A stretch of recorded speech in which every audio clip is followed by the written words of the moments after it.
और मंचासीन और इस सम्मानित सभागार में उपस्थित आप सभी का भी मैं तहे दिल से हार्दिक स्वागत करती हूँ भारत के दिल मध्य प्रदेश में। और देवी अहिल्याबाई की नगरी, देश के सांस्कृतिक केंद्र, और जैसे कि हमारे माननीय प्रधानमंत्री जी ने कहा, स्वच्छता की राजधानी और स्वाद की राजधानी इंदौर में। और इंदौर वासियों की तरफ से आप सभी का हार्दिक स्वागत, अभिनंदन Madhya Pradesh global investors summit के 7वें संस्करण में। और देवी सज्जनों, हम सभी का ये मानना है और हमारा ये अटूट विश्वास भी है कि किसी भी कार्य की शुरुआत यदि ईश्वर की स्तुति और वंदना से की जाए तो वो अवश्य सफल होता है। तो इसी मनोकामना के साथ आइए आज के इस दिन की शुरुआत करते हैं ईश्वर की स्तुति और वंदना के साथ, और ज्ञान और ज्योति के प्रतीक इस दीप को प्रज्वलित कर मैं माननीय मुख्यमंत्री जी श्री शिवराज सिंह चौहान जी से निवेदन करती हूँ, और साथ साथ हमारे विशेष अतिथिगण, हमारे माननीय राष्ट्रपति जी गयाना के और सूरीनाम के, और निवेदन है श्री प्रहलाद पटेल जी से, हमारे केंद्रीय राज्य मंत्री फूड प्रोसेसिंग, साथ साथ हमारे इंडस्ट्रीज मिनिस्टर श्री राजवर्धन सिंह दत्तीगांव जी से कि वह दीप प्रज्वलित कर आज के इस दिन का मंगलमय शुभारंभ करें।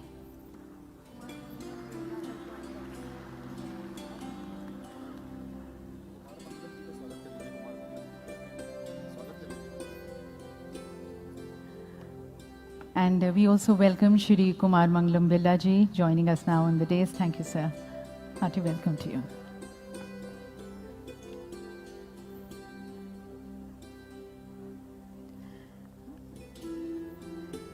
देवी सज्जनों, हमारी भारतीय परंपरा और हमारे अटूट विश्वास के साथ, दीप प्रज्वलन के साथ, हम आज के इस दिवस का सभी की शुभकामनाओं के साथ और सभी के लिए मंगल कामना के साथ we open the doors to the Madhya Pradesh Global Investors Summit 2023. And at the very onset, ladies and gentlemen, we would like to express our heartfelt thanks and gratitude and appreciation to our distinguished guest of honor for joining us today and for dignifying and magnifying this event with their gracious presence. We are really honored to have with us the Honorable President of Guyana, His Excellency Dr. Mohammad Irfan Ali जी। देवी सज्जनों, आपको बताना चाहेंगे कि लगभग 3,27,000 Guyana के नागरिक भारतीय मूल के हैं। गयाना में इंडो गयाना के लोगों का सबसे बड़ा जातीय समूह है। क्रिकेट दोनों देशों के बीच एक बहुत ही महत्वपूर्ण कड़ी है, और आप लोग जानते होंगे कि गयाना के कई खिलाड़ी भारत की प्रसिद्ध क्रिकेट लीग IPL में खेलते हैं। माननीय राष्ट्रपति जी बनने से पहले श्री इरफान आवास, जल, पर्यटन, उद्योग और वाणिज्य विभागों के मंत्री थे। ये हमारा सौभाग्य है कि वो हमारे साथ यहाँ पर हैं। और अब हमारे माननीय मुख्यमंत्री जी अतिथि देवो भव, जो पूरे तन मन से इसे जीते हैं और विश्वास रखते हैं, वो स्वयं स्वागत करना चाहेंगे अंगवस्त्रम भेंट कर हमारे honourable president of Guyana, his excellency doctor Mohammad Irfan Ali ji को। Please join us, ladies and gentlemen, as we extend our greetings and felicitate the Honorable President Guyana. हमारे साथ मंच पर ऑनरेबल प्रेसिडेंट ऑफ सूरीनाम भी हैं, हिज एक्सीलेंसी श्री चंद्रिका प्रसाद संतोखी जी। आपको बताना चाहेंगे कि सूरीनाम में इंडो सूरीनाम सबसे बड़ा जातीय समूह है, जो कुल जनसंख्या का 27.4% है। आपने एक पुलिस अधिकारी के रूप में अपने करियर की शुरुआत की, देश के पुलिस आयुक्त बने, और राष्ट्रपति बनने से पहले आप न्याय और गृह विभाग के मंत्री थे। आपको ये भी बताना चाहेंगे कि श्री संतोखी हिंदी बोल सकते हैं। बहुत बहुत स्वागत सर आपका, और माननीय मुख्यमंत्री जी स्वयं आपका स्वागत करते हुए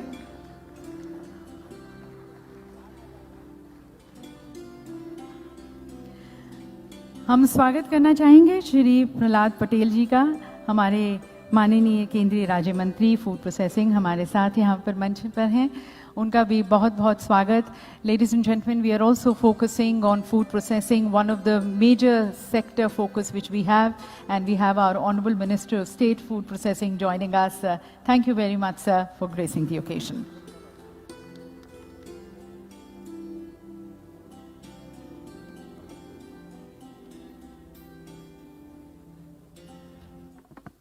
मित्रों, हमारे साथ वर्चुअली यूएसए से जुड़े हुए हैं हमारे प्रिय वाणिज्य और उद्योग मंत्री भारत सरकार श्रीमान पीयूष गोयल जी. उनका मैं हृदय से स्वागत करता हूं. आप भी ताली बजा के उनका स्वागत कीजिए, अभिनंदन कीजिए. आज इस मंच पर हमारे सौभाग्य से उपस्थित गयाना के राष्ट्रपति डॉक्टर मोहम्मद इरफान अली जी, सूरीनाम के राष्ट्रपति श्री चंद्रिका प्रसाद संतोखी जी, आदरणीय जयशंकर जी, हमारे केंद्रीय मंत्री जो कृषि और जल शक्ति देखते हैं भाई प्रहलाद पटेल जी, मध्य प्रदेश के उद्योग मंत्री राज्यवर्धन सिंह दत्तीगांव जी. आज देश का उद्योग जगत यहां मंच पर विराजमान है. मैं आप सबका केवल अपनी ओर से नहीं, मध्य प्रदेश की 8.5 करोड़ जनता की ओर से हृदय से स्वागत करता हूं, अभिनंदन करता हूं. और मंच के नीचे जो हमारे निवेशक मित्र बैठे हैं, ग्लोबल इन्वेस्टर समिट में पधारे हैं, मैं आपसे भी, आपका भी हृदय से स्वागत करता हूं, दिल से स्वागत करता हूं, हृदय की गहराइयों से स्वागत करता हूं. आपके स्वागत में मध्य प्रदेश ने पलक पावड़े बिछाए हुए हैं, मांडने मंडे हैं, रंगोलियां बनी हुई है, विद्युत बल्ब की लड़ियों से शहर सजा हुआ है. अपने इंदौर ने और मध्य प्रदेश की 8.5 करोड़ जनता ने दोनों बाहें फैला के आपका स्वागत किया है. मैं उन सब की ओर से आपका स्वागत करता हूं, अभिनंदन करता हूं. मित्रों, हमारा सौभाग्य है भारत के प्रधानमंत्री श्रीमान नरेंद्र मोदी जी परसों भी इसी मंच पर आशीर्वाद देने पधारे थे प्रवासी भारतीय सम्मेलन में, और आज भी ग्लोबल इन्वेस्टर समिट का वर्चुअल उद्घाटन माननीय प्रधानमंत्री जी कर रहे हैं. अतुल्य भारत के अद्भुत प्रधानमंत्री श्रीमान नरेंद्र मोदी जी, उनके नेतृत्व में एक नए भारत का उदय हो रहा है.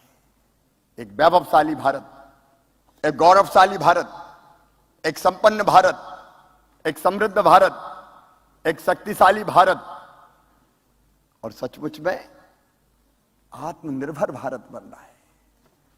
आत्मनिर्भर भारत के लिए मुझे बनाना है आत्मनिर्भर मध्य प्रदेश, आपके साथ मिलके. उसका रोड मैप तैयार है, लेकिन मैं उस पर बात करूं उसके पहले आज हम सबकी प्रेरणा और प्रकाश स्तंभ केवल भारत के नहीं, ग्लोबल लीडर जिन्होंने दुनिया को एक नई दिशा दिखाई है. और मैं आज विश्वास के साथ कह रहा हूं इस मंच पर खड़े होकर, भौतिकता की अग्नि में दग्ध विश्व मानवता को शाश्वत शांति के पथ का दिग्दर्शन कल भारत ही कराएगा, ये देश ही कराएगा. ऐसे देश के प्रिय प्रधानमंत्री नरेंद्र मोदी जी अब इस ग्लोबल इन्वेस्टर समिट का उद्घाटन करेंगे. माननीय मोदी जी.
देवी सज्जनों, हमें खुशी है कि आज जब हम Madhya Pradesh global investor summit का उद्घाटन कर रहे हैं, तब हमें माननीय प्रधानमंत्री जी का सतत मार्गदर्शन और प्रेरणादायक नेतृत्व मिल रहा है उनके उद्घाटन उद्बोधन से।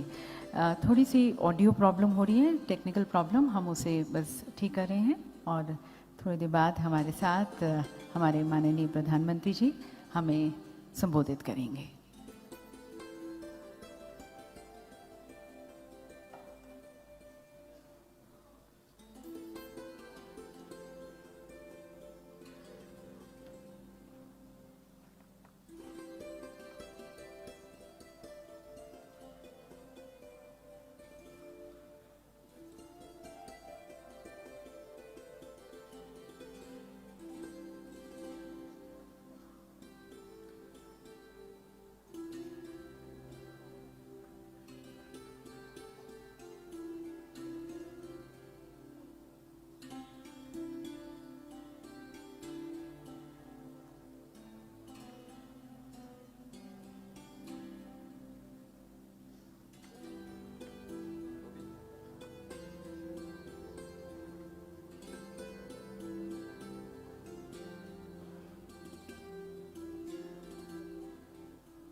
Ladies and gentlemen, as we are just having some technical snag, I think we have Shri Piyush Goyal ji joining us, the Honorable Minister of Commerce and Industry and Textiles, Government of India.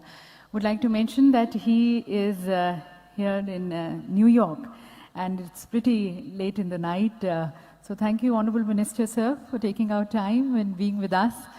As you know, ladies and gentlemen, the Honorable Minister is known to have taken many reforms towards the simplification, facilitation, ease of doing business.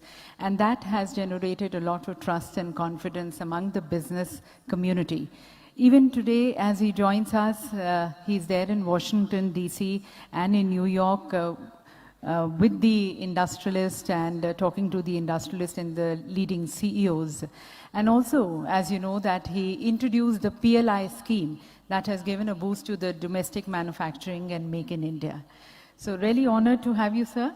And we would now like to request you to please address this August gathering. Ladies and gentlemen, the Honorable Minister, Shri Piyush Goyal ji. Thank you very much, Madam. The Honorable President of Suriname, the Honorable President of Guyana, the Honorable Chief Minister of Madhya Pradesh, Shri Shivraj Singh Chauhan ji, Honorable Foreign Minister Dr. Jay Shankar, Shri Prahlad Patel ji, all the distinguished ministers of Madhya Pradesh, all the very distinguished guests, captains of industry, leaders of business assembled in Indore from across the world and all across India, friends from the media, distinguished ladies and gentlemen. I'm indeed delighted to be joining this Madhya Pradesh Global Investors Summit 2023 and the inaugural session soon to be inaugurated by I think we have the Honorable Prime Minister. I will hold on.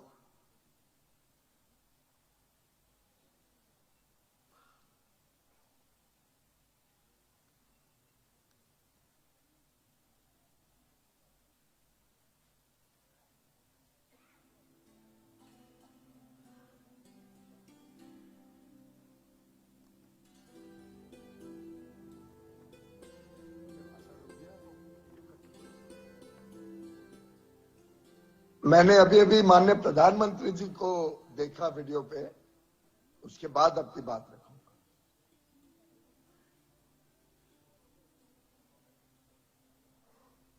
नमस्कार। Madhya Pradesh investor summit के लिए सभी investors का, उद्यमियों का बहुत बहुत स्वागत है।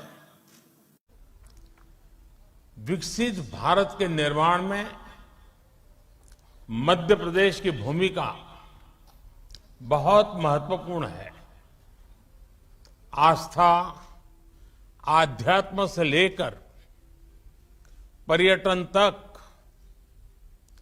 एग्रीकल्चर से लेकर एजुकेशन और स्किल डेवलपमेंट तक एमपी अजब भी है, गजब भी है और सजग भी है। साथियों, मध्य प्रदेश में ये समिट ऐसे समय में हो रही है जब भारत की आजादी का अमृत काल शुरू हो चुका है। हम सभी मिलकर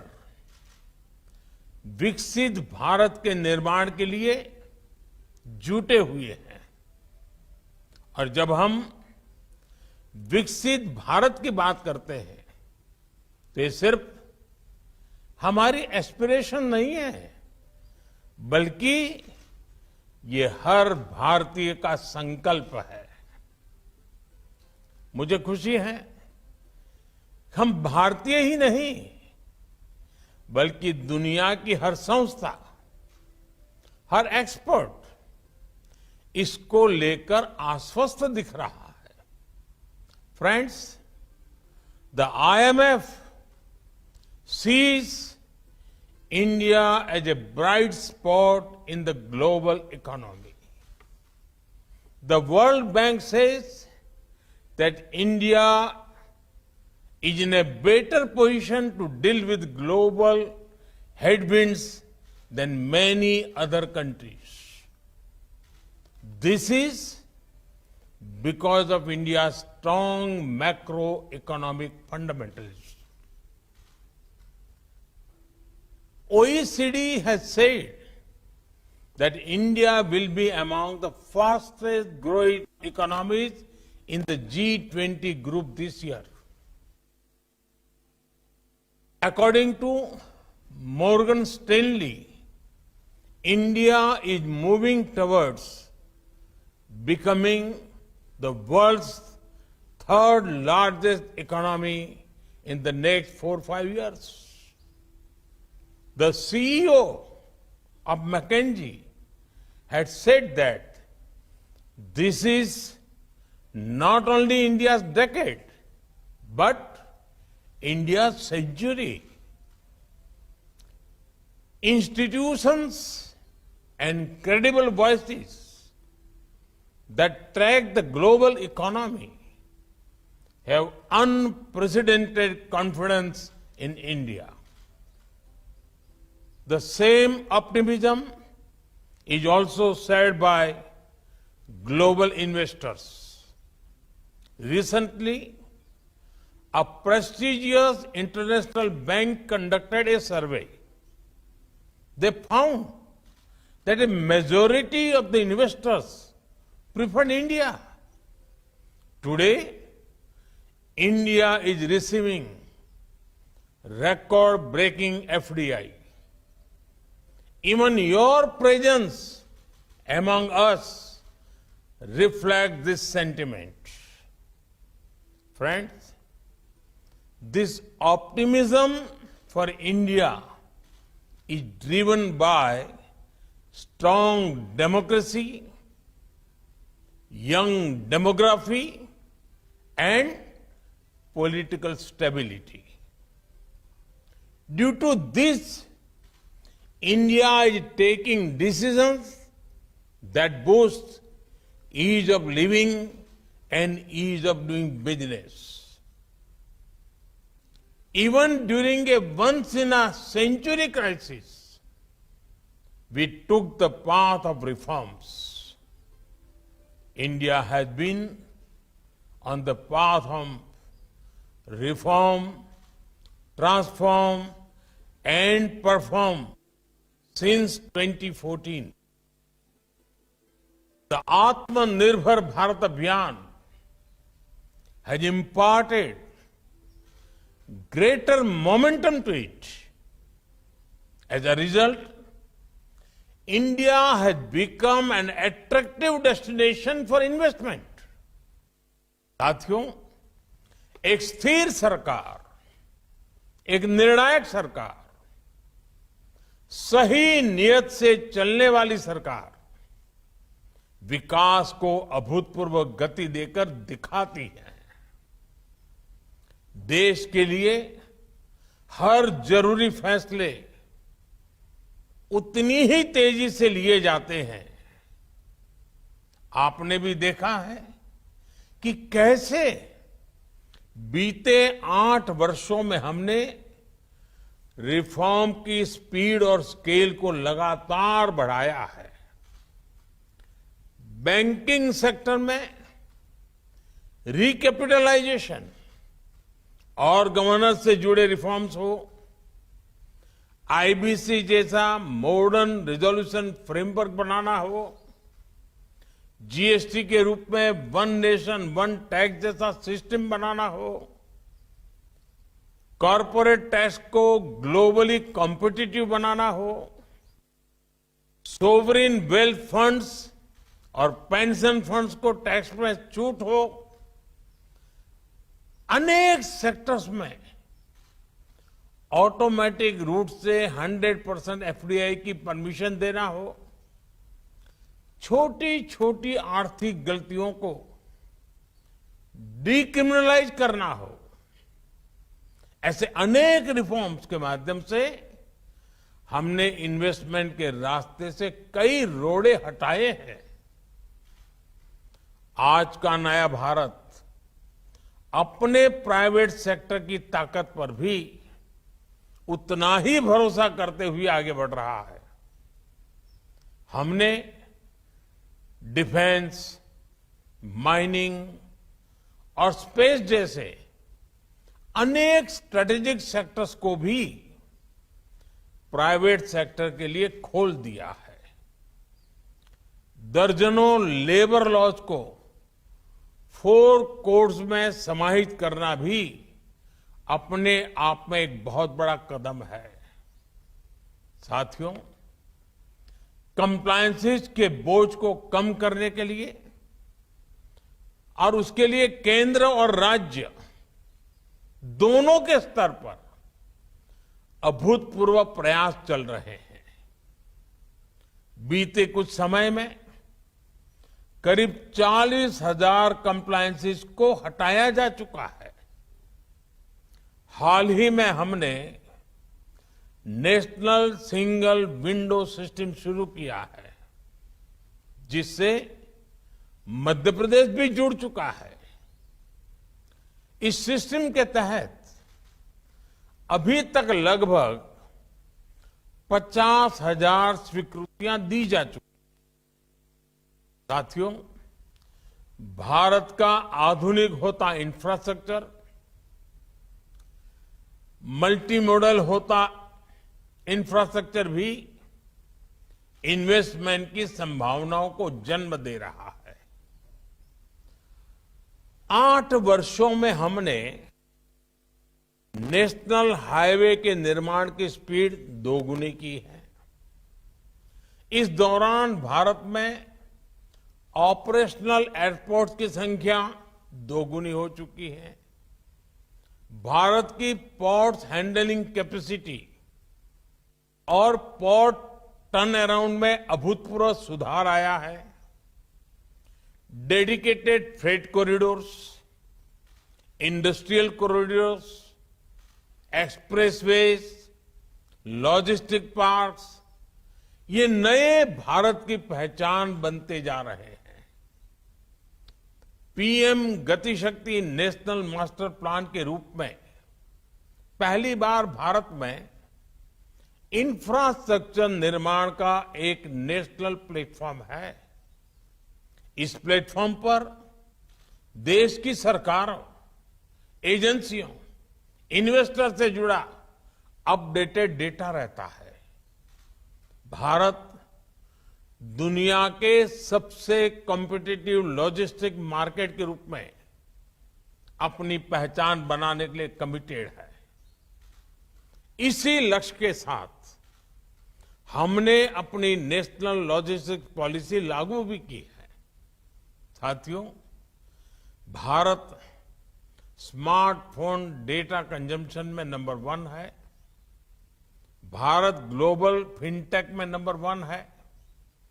Bharat IT BPN outsourcing distribution में नंबर 1 है। भारत दुनिया का तीसरा सबसे बड़ा एविएशन मार्केट और तीसरा बड़ा ऑटो मार्केट है। भारत के बेहतरीन डिजिटल इंफ्रास्ट्रक्चर को लेकर आज हर कोई विश्वास से भरा हुआ है।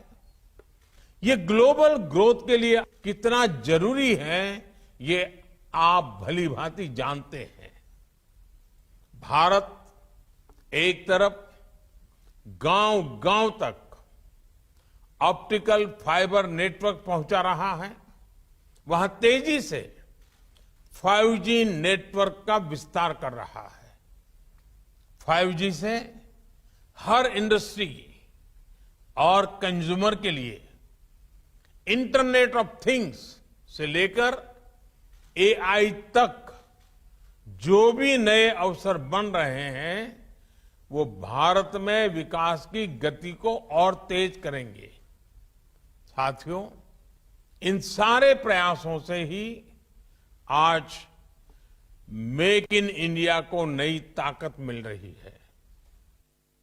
मैन्युफैक्चरिंग की दुनिया में भारत तेजी से अपना विस्तार कर रहा है। प्रोडक्शन लिंक इंसेंटिव स्कीम के तहत 2.5 लाख करोड़ रुपए से ज्यादा के इंसेंटिव की घोषणा की जा चुकी है। ये स्कीम दुनिया भर के मैन्युफैक्चरर्स में पॉपुलर हो रही है। इस स्कीम के तहत अब तक अलग अलग सेक्टर्स में लगभग 4 लाख करोड़ रुपए प्रोडक्शन हो चुका है। मध्य प्रदेश में भी इस स्कीम की वजह से सैकड़ों करोड़ रुपए का निवेश आया है। एमपी को बड़ा फार्मा हब बनाने में, बड़ा टेक्सटाइल हब बनाने में इस योजना का भी महत्व है। मेरा एमपी आ रहे इन्वेस्टर से आग्रह है कि पीएलआई स्कीम का ज्यादा से ज्यादा लाभ उठाएं। साथियों, आप सभी को ग्रीन एनर्जी को लेकर भारत की आकांक्षा से भी जुड़ना चाहिए। कुछ दिन पहले ही हमने मिशन ग्रीन हाइड्रोजन को स्वीकृति दी है। ये लगभग 8 लाख करोड़ रुपए के निवेश की संभावनाओं को लेकर आ रहा है। ये सिर्फ भारत के लिए ही नहीं, बल्कि ग्लोबल डिमांड को पूरा करने का एक अवसर है। हजारों करोड़ रुपए के इंसेंटिव्स की व्यवस्था इन अभियानों के तहत की गई है। आप इस महत्वाकांक्षी मिशन में भी अपनी भूमिका जरूर एक्सप्लोर करें। साथियों, हेल्थ हो, एग्रीकल्चर हो, न्यूट्रिशन हो, स्किल हो, इनोवेशन हो, हर लिहाज से भारत में नई संभावनाएं आपका इंतजार कर रही है। ये भारत के साथ साथ एक नई ग्लोबल सप्लाई चेन के निर्माण का समय है। इसलिए आप सभी का मैं फिर से बहुत बहुत स्वागत करता हूं। इस समिट को मेरी अनेक अनेक शुभकामनाएं हैं। मध्य प्रदेश का सामर्थ्य, मध्य प्रदेश के संकल्प आपकी प्रगति में 2 कदम आगे चलेंगे, मैं आपको विश्वास से कहता हूं। आप सबको बहुत बहुत धन्यवाद। नमस्कार। तो देवी सज्जनों, माननीय प्रधानमंत्री जी ने जैसा कहा, आज भारत संभावनाओं का देश है, विश्व का सहयोगी। भारत हर एक सेक्टर में आगे बढ़ रहा है। माननीय प्रधानमंत्री जी का हम बहुत बहुत धन्यवाद करना चाहेंगे उनके प्रोत्साहन भरे और पथ प्रदर्शक मार्गदर्शन के लिए। और अब एक बार पुनः मैं हमारे माननीय मंत्री जी श्री पीयूष गोयल जी को आमंत्रित करती हूँ हम सभी को संबोधित करने के लिए। Thank you very much. It's indeed a great privilege and pleasure to join the Honorable Prime Minister, the most popular leader in the world today, on this auspicious occasion, the MP Global Investors Summit 2023, where we have before us a galaxy of world business leaders, captains of industry, who are pledged to participate in the growth story of India. As the Honorable Prime Minister guided us on more than one occasion, the strength of India lies in our states. If India has to move forward, it is very important for the states to move forward. The Honorable Prime Minister has always focused on encouraging the development, speedy progress and growth in the economy of the states, thereby providing huge opportunities to the people in the remotest parts of India, in the aspirational districts of India, and encouraging the dispersion of investment, of industrialization across the length and breadth of the country. In fact, the Honorable Prime Minister believes that the states will be the strong pillars to support a developed India, a commitment that the entire nation has taken along with the Prime Minister on 15th August 2022 as we celebrated Azadi Ka Amrit Mahotsav, 75 years of India's independence.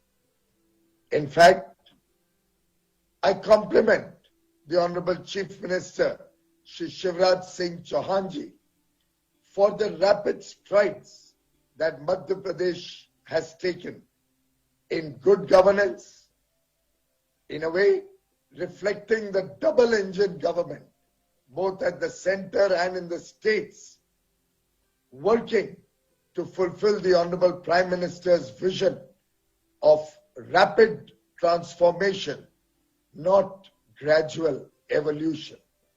The Honorable Prime Minister spoke about several initiatives in his opening address. The PM Gati Shakti National Infrastructure Master Plan.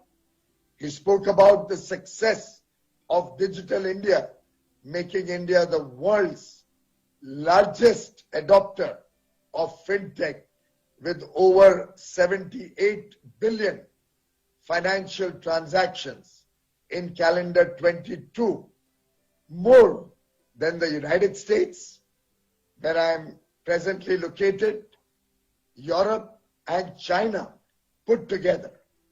He spoke about the national single window system, the focus on decriminalization of laws, the effort to reduce the compliance burden on industries, the attempt to codify the various labor laws, thereby promoting one nation, one labor law.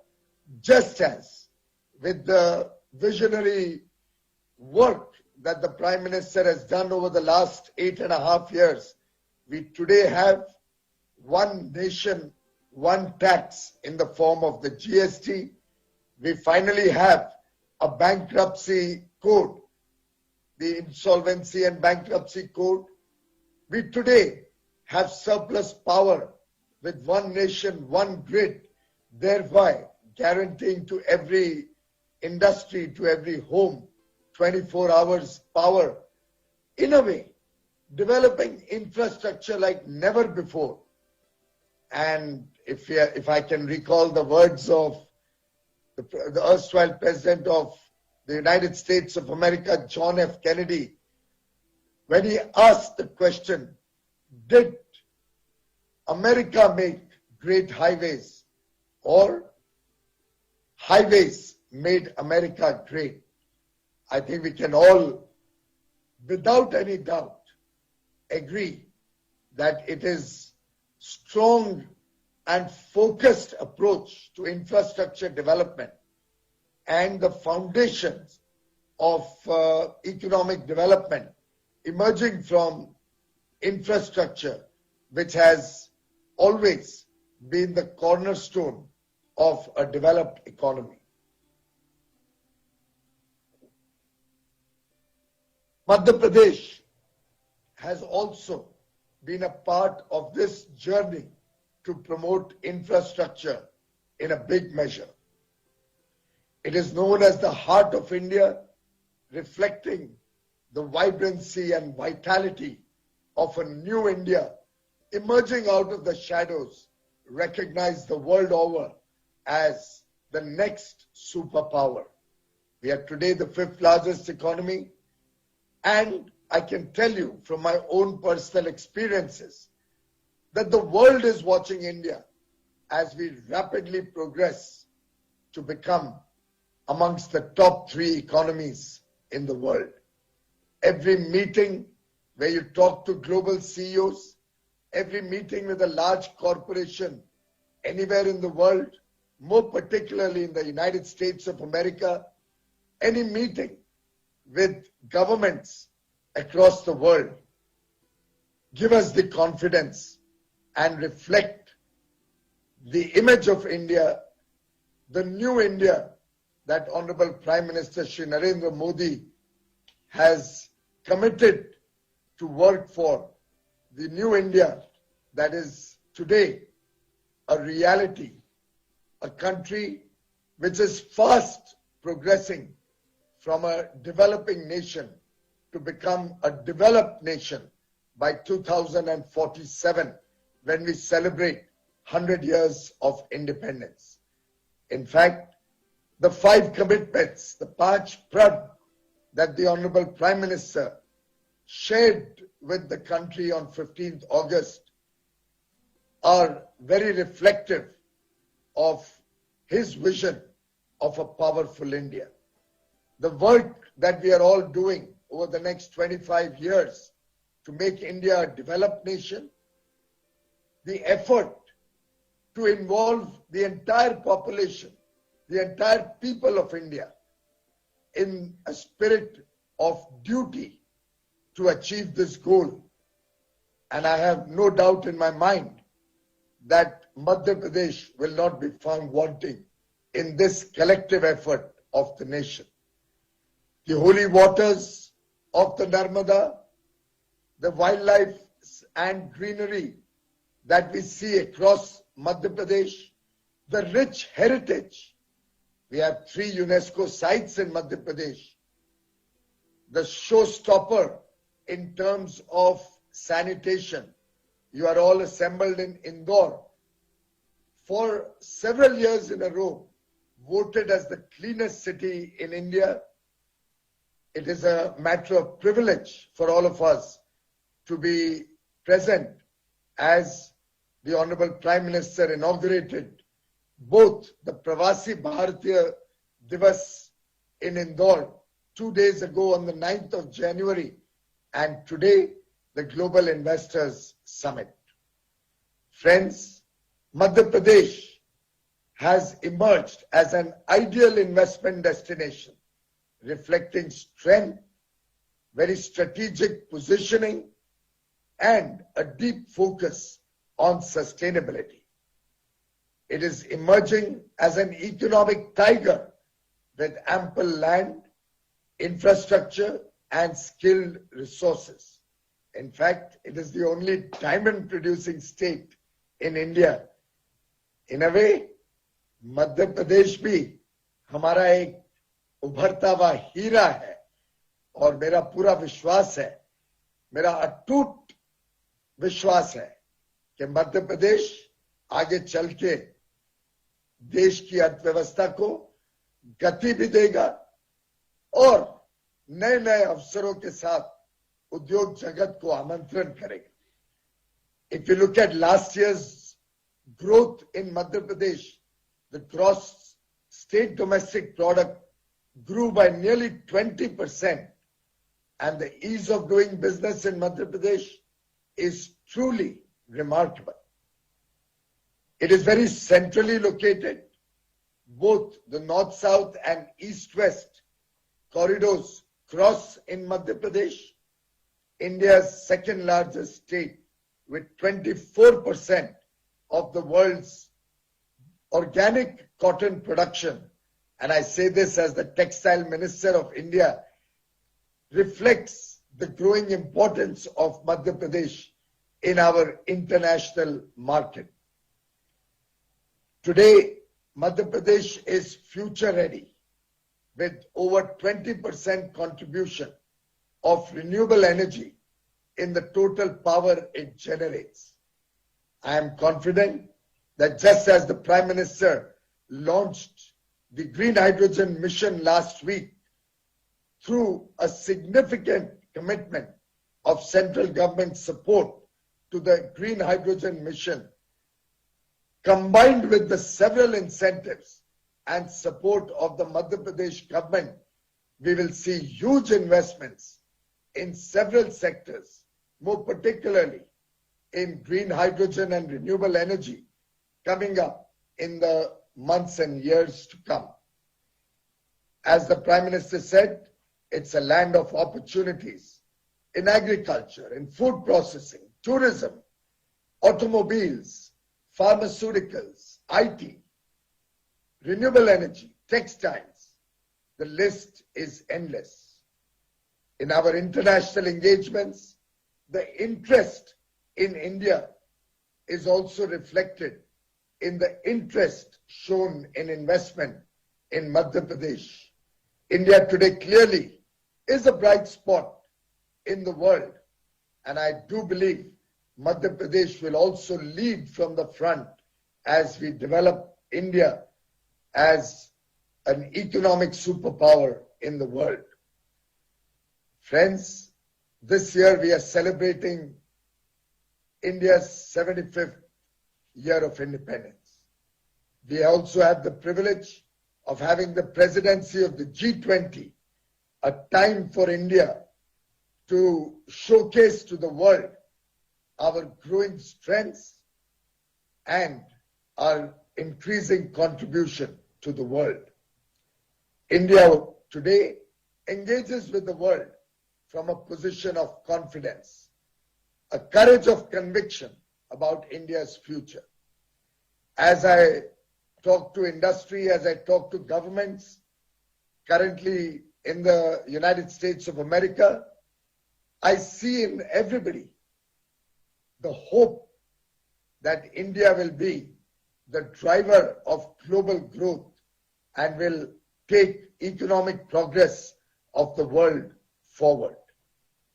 Like the speed of the cheetahs, which were released in the Kuno National Park by the Honorable Prime Minister some months ago, I believe Madhya Pradesh will grow, will continue to grow.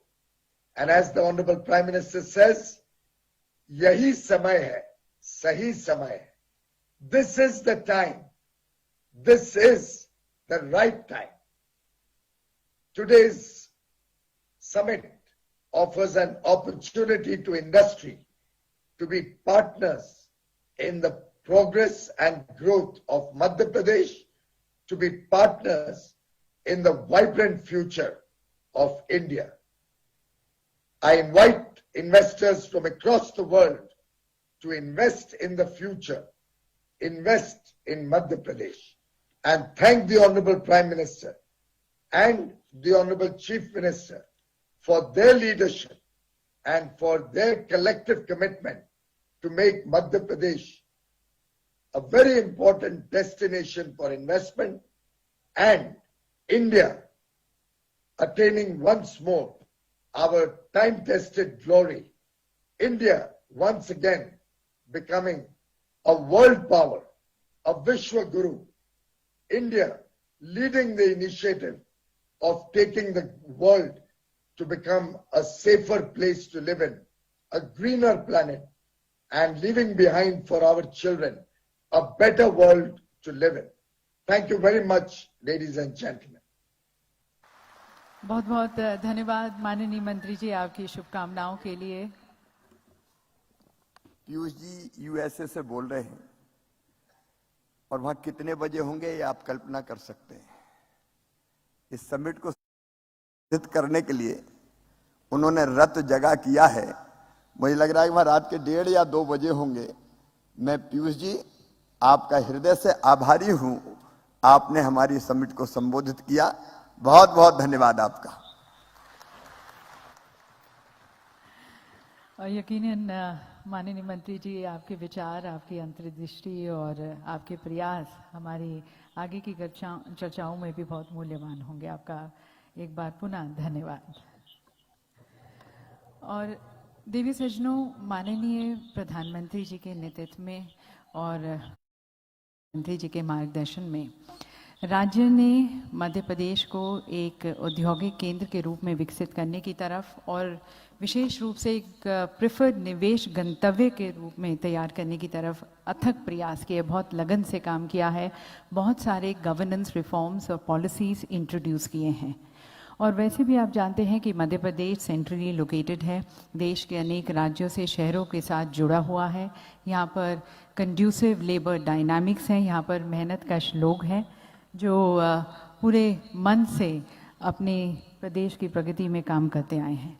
तो आपको एक film दिखाना चाहेंगे जो कि हमारे advantage Madhya Pradesh की तरफ है, and that is going to be helping you take more informed decisions regarding your investments.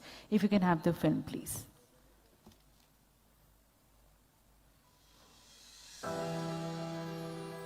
At the heart of the world's fastest growing economy lies opportunity. The opportunity of unlimited growth and potential of becoming a front runner in taking India to greater heights. At the heart of India lies Madhya Pradesh. Fueling boundless yet sustainable industrial growth is MP's more than 125,000 acres of industrial land bank, surplus quality power, abundant industrial water supply and highly skilled labor. Backed by a committed government, responsive administration and a consistently peaceful work environment, MP's flight to prosperity has taken a new leap. Madhya Pradesh isn't simply at the center of India, it is at the center of tomorrow. MP's commitment is evident in its business-friendly policies, GIS-based online land allotment, the country's first act to guarantee timely delivery of services and approvals, enables businesses to start operation in 30 days. With a robust connectivity, MP provides unique access to a vast consumer base in India. Its strategic location makes it a natural master warehouse of the nation. MP is home to Asia's longest high-speed testing track and a vibrant engineering cluster, driving the investments in auto sector and gearing up for the EV revolution. Commitment is MP's biggest promise. MP produces over 40% of India's organic cotton, and through the millions of spindles, weaves together a testament of growth in textile sector and empowerment of women. India's largest producer of soya, pulses, oil seeds, coriander, orange and medicinal plants, MP has won the Krishi Karman Award 7 times in a row. This rich resource base offers opportunities for agri and food processing sector. In MP, nature keeps giving. The only diamond producing state of India, Madhya Pradesh, has leveraged its mineral wealth to build industries like cement and power and has untapped potential to be explored. Abundance is MP's greatest virtue. MP sources a fifth of its total energy from renewable sources and is home to one of the largest single-site solar power project with a one-of-its-kind floating solar park in the pipeline. MP's pharma and health sciences sector has grown by leaps and bounds and is now scaling up the value chain through a medical devices park. India's cleanest state is also home to India's cleanest city, Indore, which is the IT hub of MP, showing the nation a way forward in sustainable, harmonious and fast-paced growth with ease of living. Progress is MP's greatest proposition, with over 1,100 women-led startups, more than 2,500 tech startups, and over 45 incubators. MP is a prime equity holder in the country's tech revolution, powered by an ingenious talent pool and driven by a generation of young and courageous entrepreneurs. The startup journey is moving at a fast pace. Entrepreneurs are MP's greatest asset. At 30%, MP has the country's highest forest cover. Forests that are home to the majestic tiger as well as the lightning cheetah. MP's national parks, wildlife sanctuaries open doors for millions of tourists. Moreover, MP houses some of the world's most enchanting tourist locations.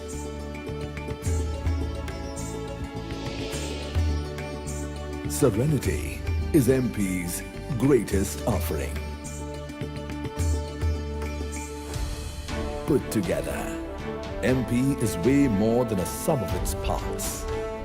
It is an amalgamation of growth, prosperity, and opportunity. Welcome to MP, the future-ready state. So that, ladies and gentlemen, is the future-ready state. And we would now like to also invite the progressive views and the commitments of our industrialists.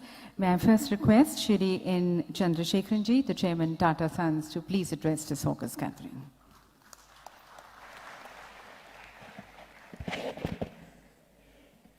Honorable Chief Minister Shivraj Singh Chauhan, President of Guyana, President of Suriname, Ministers of the Madhya Pradesh government, officers, colleagues from the industry, distinguished ladies and gentlemen and members of the media.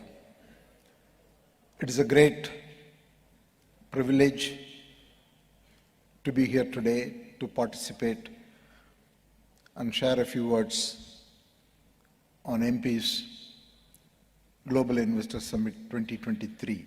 I would like to thank the Honorable Chief Minister for inviting me for this event. Clearly, in a global economy that is quite volatile and going through difficulties,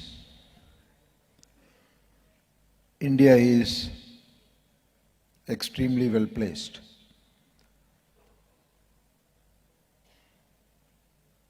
Several comments have already been made by the Honorable Prime Minister and Minister of Industry.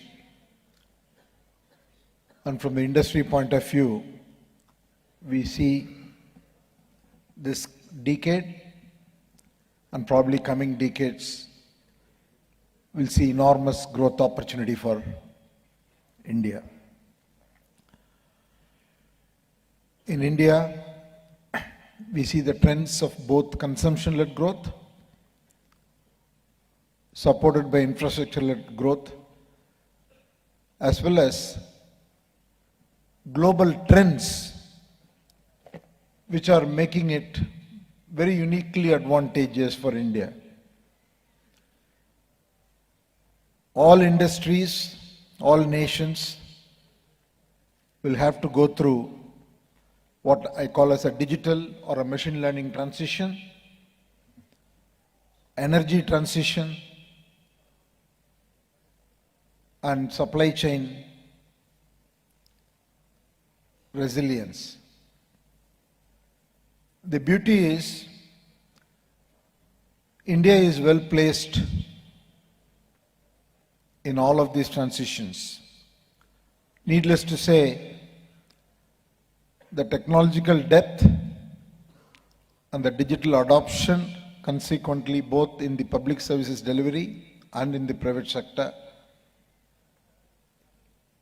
in India has been not only fast-paced, but globally leading.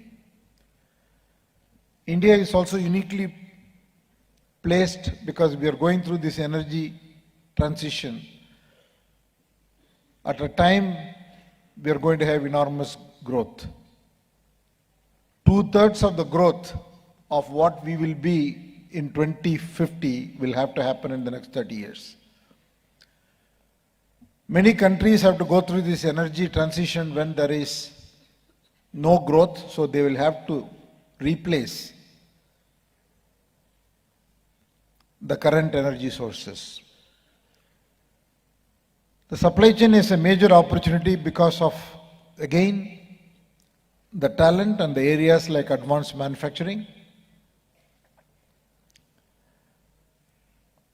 are naturally advantageous for India, and also in the current geopolitical context, there is a lot of tailwind. So I have no doubt in saying that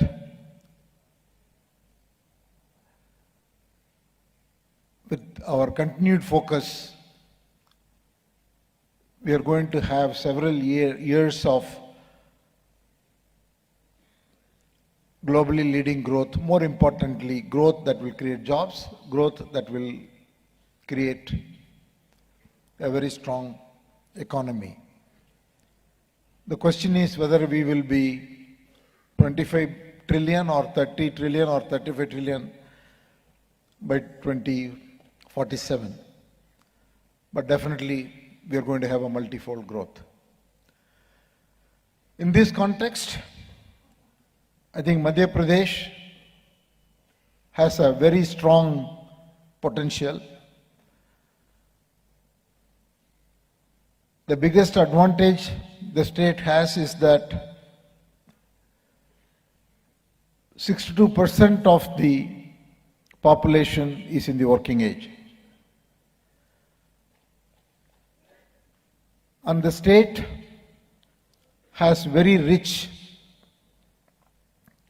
natural resources. It has got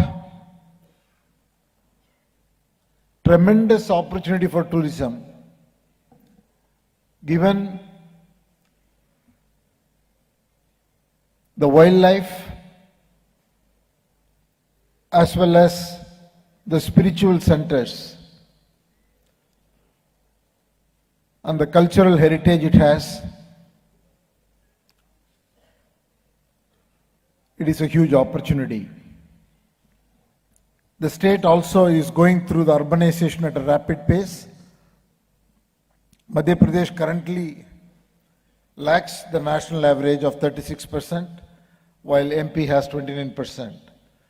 So I see enormous opportunities of urbanization and consequent infrastructure development. The state has also announced under the Honorable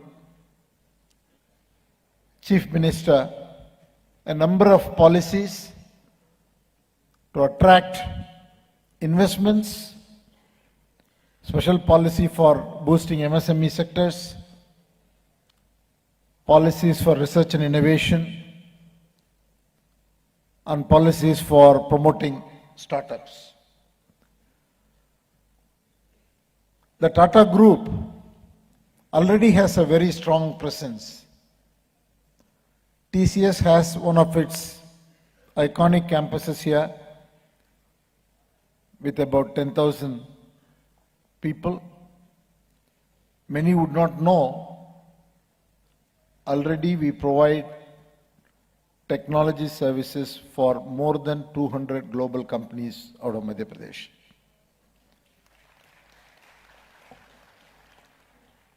We have a very strong presence in our hotel company, which continues to look for opportunities.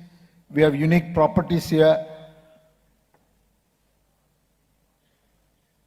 There are 7 properties, but I understand that there are discussions to expand to create number of new hotels. Our power company has 200 megawatts of renewable energy and already in discussion with 3 projects of solar, floating solar, hybrid to take that installed capacity to 1 gigawatt. That's a 5 times growth.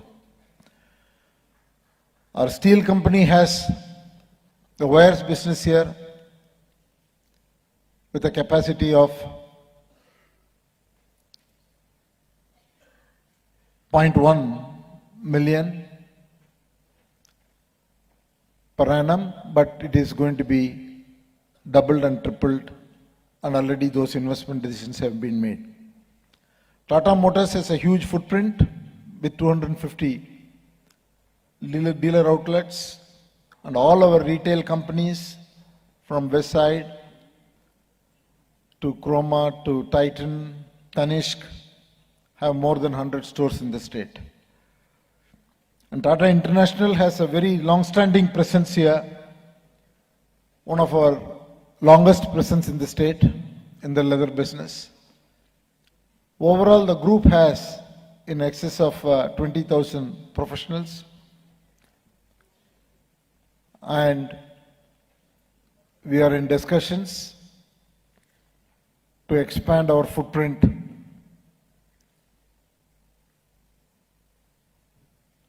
strongly in the state, as the group is also looking at a lot of new areas of growth across multiple new age sectors.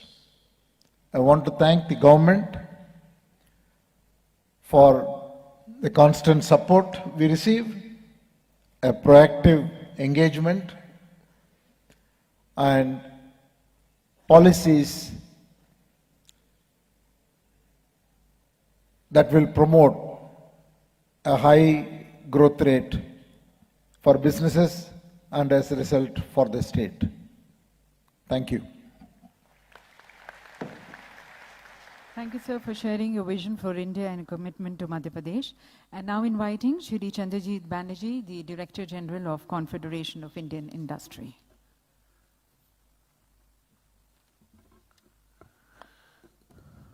Our most gracious host, an outstanding leader and the most popular Honorable Chief Minister, Shri Shivraj Singh Chauhan ji, the Honorable President of Guyana, the Honorable President of Suriname, our very beloved Shri Prahlad Patel ji, the Honorable Ministers from Madhya Pradesh, the government officials and Excellencies, ladies and gentlemen.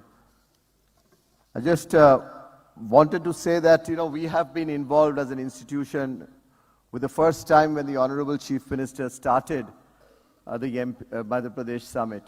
And it's such an encouraging feeling to see how he has transformed the state. We will hear from him the story of the journey of the state of Madhya Pradesh from where he took to where it is today, and how he has made the Madhya Pradesh Summit a summit which is 10x from where it started. Sir, many, many congratulations to you and your team. What a brilliant place to be in.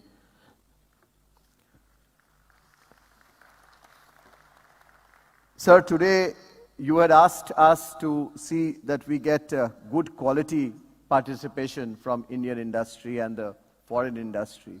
But we have not good, I think we have a great participation. The attraction, of course, is the work that your leadership and your government has done in this state. And the best part of it, if you really look at India, we have people from all over the country, from the north to the south, to the east to the west. Every part and every state of the country has at least a few industrialists who have come here to Madhya Pradesh today.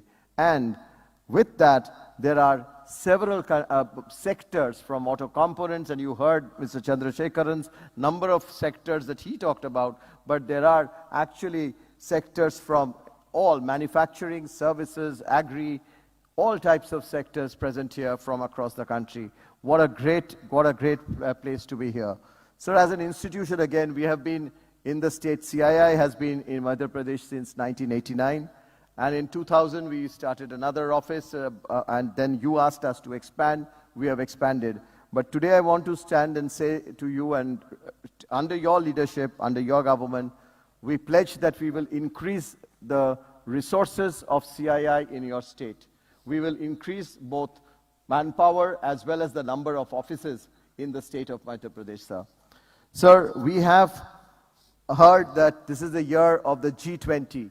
CII is the secretariat for B20, and through that we will see that we are able to attract the world's attention throughout the year in specific areas to bring specific investments you have focused on over the last few months, to get those investments from across the world into Madhya Pradesh and see what the investors want in terms of facilitation. And we are so sure, sir, you are going to make those changes in terms of facilitating them to come in. And we will really take advantage of India's G20 leadership, and the B20 India will work for it and for your state. So the second point I wanted to mention, and this is a passion for yourself, is killing the power. We know how much you love the youth of the state to come up and get livelihood. Sir, we will open skilling centers in the state. We are running a couple of skilling centers, but the next one that we will establish will be in Pithampur, a skilling center, which will be supported by the MPIDC. They have committed. But it will be run with private sector money, sir. We will see to it that you take your blessings, your government's inputs, and we will have an academy which will impart knowledge on new areas of jobs that will come up. And we will see to it that we create thousands of jobs in terms of at least about upwards of 50,000 jobs in the next couple of years from these centers. And we will create private model career centers, which are like private employment exchanges in your state. We are in discussion with your government, and these MCCs will be industry-led, provide career counseling, soft and employability skills, and we will bring that in the state of Madhya Pradesh, sir, with your blessing. So the third point, sir, we have 10 centers of excellence across the country in India. It is sad that we do not have one today, but what we have discussed with the private sector in your state, sir, the industry in your state yesterday, that we will bring one center in Indore or of a city of your choice, where we will bring in these centers of representatives of all the centers, these 10 centers of excellence. Sir, they cover areas of entrepreneurship development, they cover areas of logistics and warehousing, they cover areas of water, sustainability, green, it covers areas of food and agriculture, and very importantly, sir, again, on innovations and IP.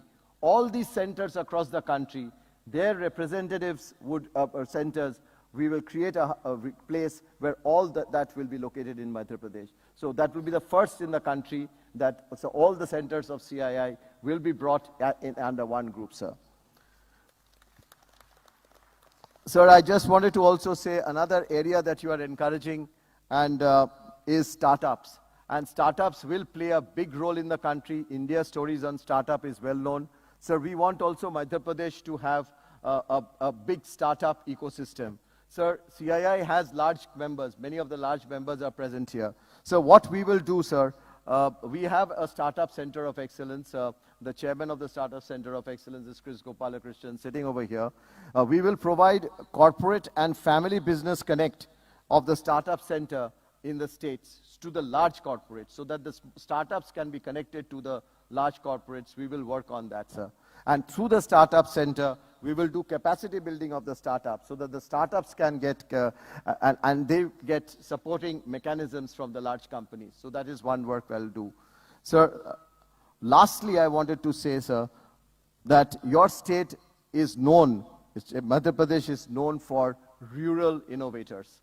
and what we will do to protect the traditional knowledge and the age-old traditional artifacts and the a huge contribution of our rural community. We will create IP centers so that we can train them, and we will be able to get them to take IP protection for these centers and create their products and connect their products to the market. So these are some areas which I have learned in the last few months from yourself, sir, and from your government, and we pledge to do that in your state under your leadership. We are so thankful for your warmth, your hospitality, and your great leadership. Thank you, sir. Thank you, sir, for sharing the initiatives as a national partner to MPGIS. And now I would like to invite the chairman of Aditya Birla Group, Shri Kumar Mangalam Birla ji, to please address the August gathering.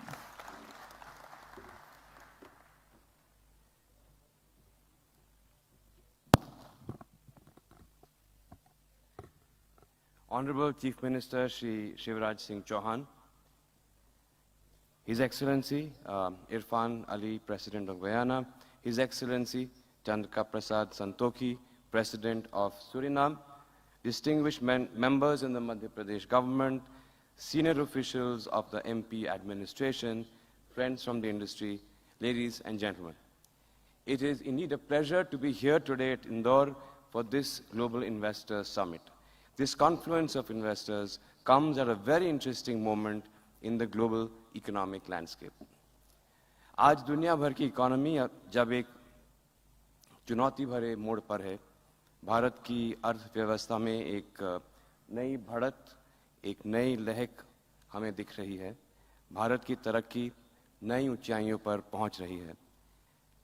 जब दुनिया की हर बड़ी economy का हाल एक कदम आगे दो कदम पीछे जैसा है, तब हमारा देश एक नई ऊर्जा, एक नए गति के दमक रहा है, और इसी सुनहरे अवसर पर भारत ने G20 की कमान संभाली है।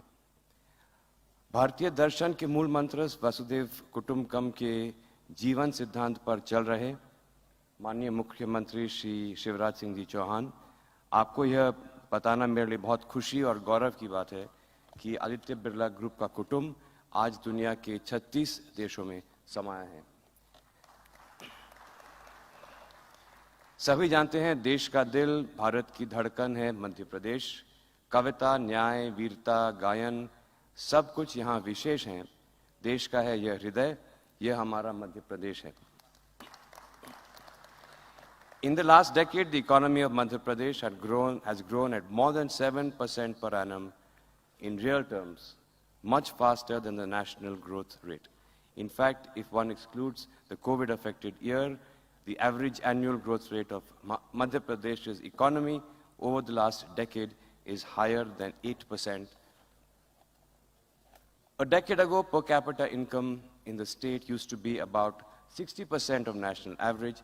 It has now risen to more than 80% of the national average. I believe that the state has many inherent advantages that should further accelerate this great economic success story. Its central location is a major advantage in itself, enabling industries in the state to easily access large markets in adjacent states. The location advantage is translated into better connectivity through a robust transport infrastructure. It has a massive road network of over 3.5 lakh kilometers and more than 40 national highways. It has nearly 5,000 kilometers of railway lines, and 550 trains make their way across the state daily. The state continues to build upon these advantages under the leadership of the Honorable Chief Minister and is investing heavily into transport infrastructure. Recently, the foundation stone for 13 new road projects was laid by the Honorable Union Transport Minister and the Honorable Chief Minister, envisaging an investment of more than rupees 5,000 crores. Madhya Pradesh is developing several new industrial regions along the Delhi-Mumbai industrial corridor as well.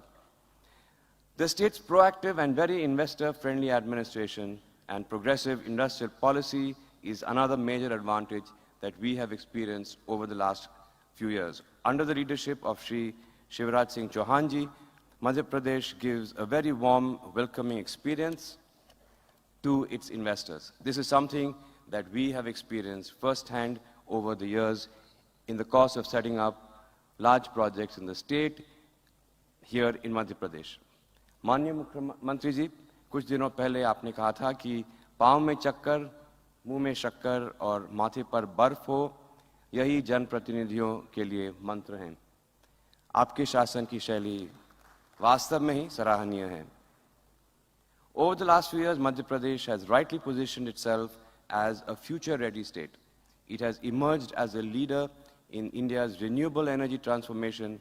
It presently generates more than 5,500 megawatts of green energy from renewable energy resources, and the government has an ambitious target of generating 20,000 megawatts of green energy by 2030, leveraging the state's natural potential for hydro, solar, and wind energy.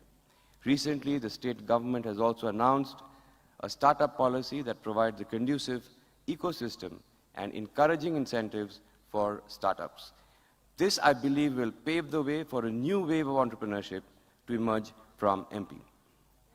Aditya Birla group का मध्य प्रदेश से बहुत पुराना नाता है। यह प्रदेश हमारी जन्मभूमि ना सही, हमारी कर्मभूमि हमेशा से रही है। आप सभी को शायद मालूम होगा कि हमारी फ्लैगशिप कंपनी ग्रासिम की नींव नागदा में रखी गई और आज हमारे ग्रुप के सिर्फ एक या दो नहीं, पूरे 7 बिजनेसेस मध्य प्रदेश की शान हैं। प्रदेश भर में 25,000 से ज़्यादा लोग हमारे परिवार का हिस्सा हैं और आदित्य बिरला ग्रुप का कुल इन्वेस्टमेंट वैल्यू 60,000 करोड़ की राशि को पार कर चुका है। We take great pride in having contributed to MP's manufacturing prowess.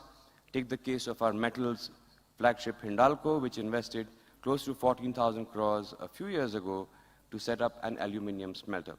Today, Mahan Aluminium is a powerhouse in primary aluminium, bringing world-class technology to the fore and building a range of products that are made in MP, but made for the world.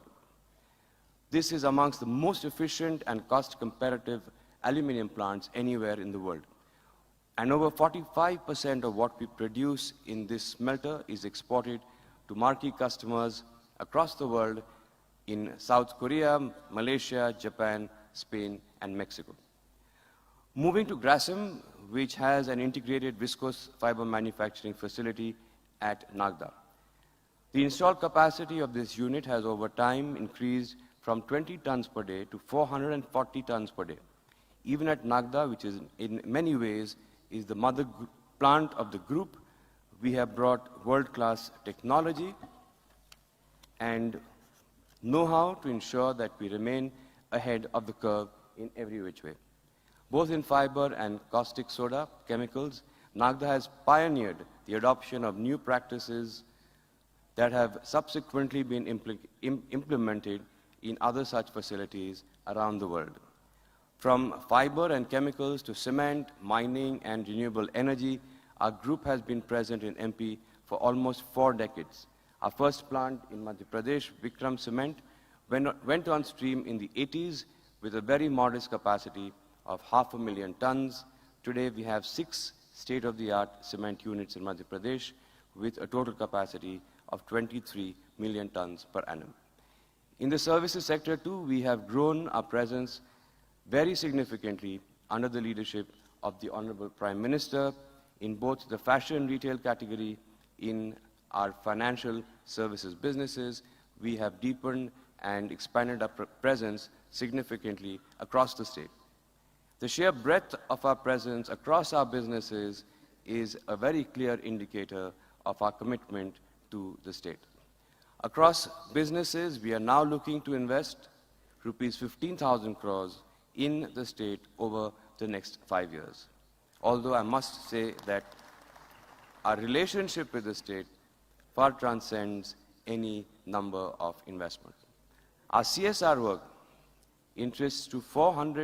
extends to 479 villages in the state and annually touches the lives of 4 million people.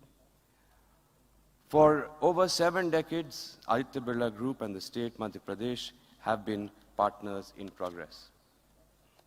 आज MP एक नए जोश से नए संकल्प ले रहा है और मुझे ये कहते हुए बहुत बहुत खुशी और गर्व है कि आदित्य बिरला ग्रुप अपनी समस्त ऊर्जा और उत्साह से इस प्रदेश, इसकी लीडरशिप माननीय शिवराज सिंह जी और इसके जन जन के साथ हर कदम साथ चलेगा।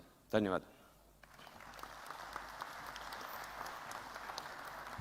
Thank you very much, Mr. Birla, for endorsing Madhya Pradesh based on your experiences here and also sharing your further commitments.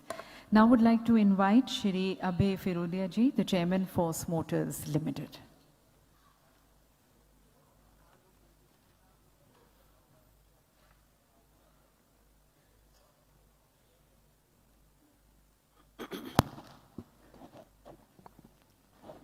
आदरणीय मुख्यमंत्री जी, मंच पर विराजित मध्य प्रदेश सरकार के अन्य मंत्री, यहाँ मंच पर विराजित भारत के औद्योगिक जगत के बड़े सितारे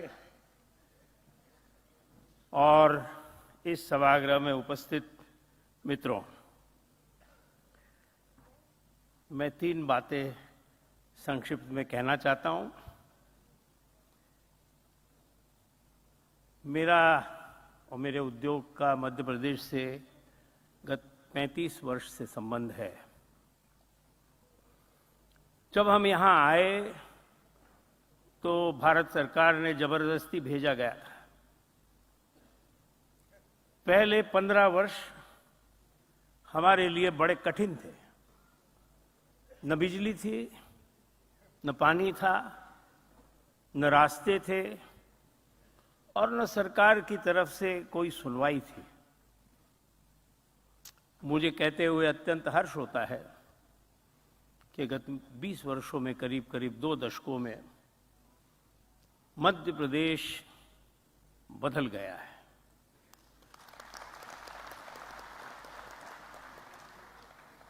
मध्य प्रदेश का जो उत्कर्ष हुआ है उसके लिए कई कारण हैं। मैं हरदम उद्योग का सोचते वक्त उद्योग कहाँ है इसका भी सोचता हूं और मुझे कुछ कारण दिखते हैं। सबसे पहला महत्वपूर्ण मुद्दा लोग हैं, पीपल। मध्य प्रदेश के संस्कार, मध्य प्रदेश का समाज मेरे दृष्टि से भारतीय मूल्यों से बहुत संलग्न है। यहां पर आपका नाम भट्टाचार्य है या भोसले है या बलवंत सिंह है या बाला सुब्रमण्यम है, फर्क नहीं पड़ता है। सबको साथ लेके चलने वाला यहां का समाज है। इस समाज को महत्व देना बहुत महत्वपूर्ण है।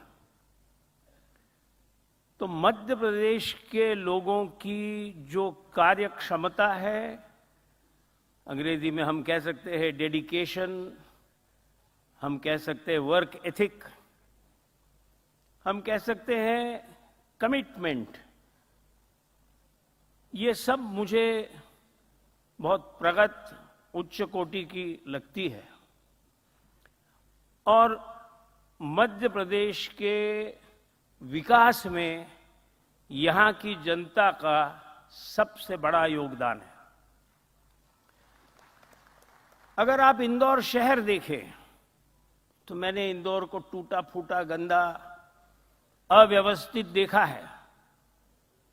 आज सिर्फ भारत का सबसे स्वच्छ शहर नहीं है, पर यहां का जो डिसिप्लिन है, जो लोगों का उसमें इन्वॉल्वमेंट है, वो इतना जबरदस्त है कि किसी भी उद्योगपति को, किसी भी उद्योग को ये सोचना होगा कि इस प्रकार का वातावरण आपको कहां मिलेगा। तो सबसे पहली बात है पीपल। ये जो हुआ है ये लोगों के इन्वॉल्वमेंट के बगैर नहीं हुआ है। दूसरी बात है प्लेस। मध्य प्रदेश बहुत ही सेंट्रल है।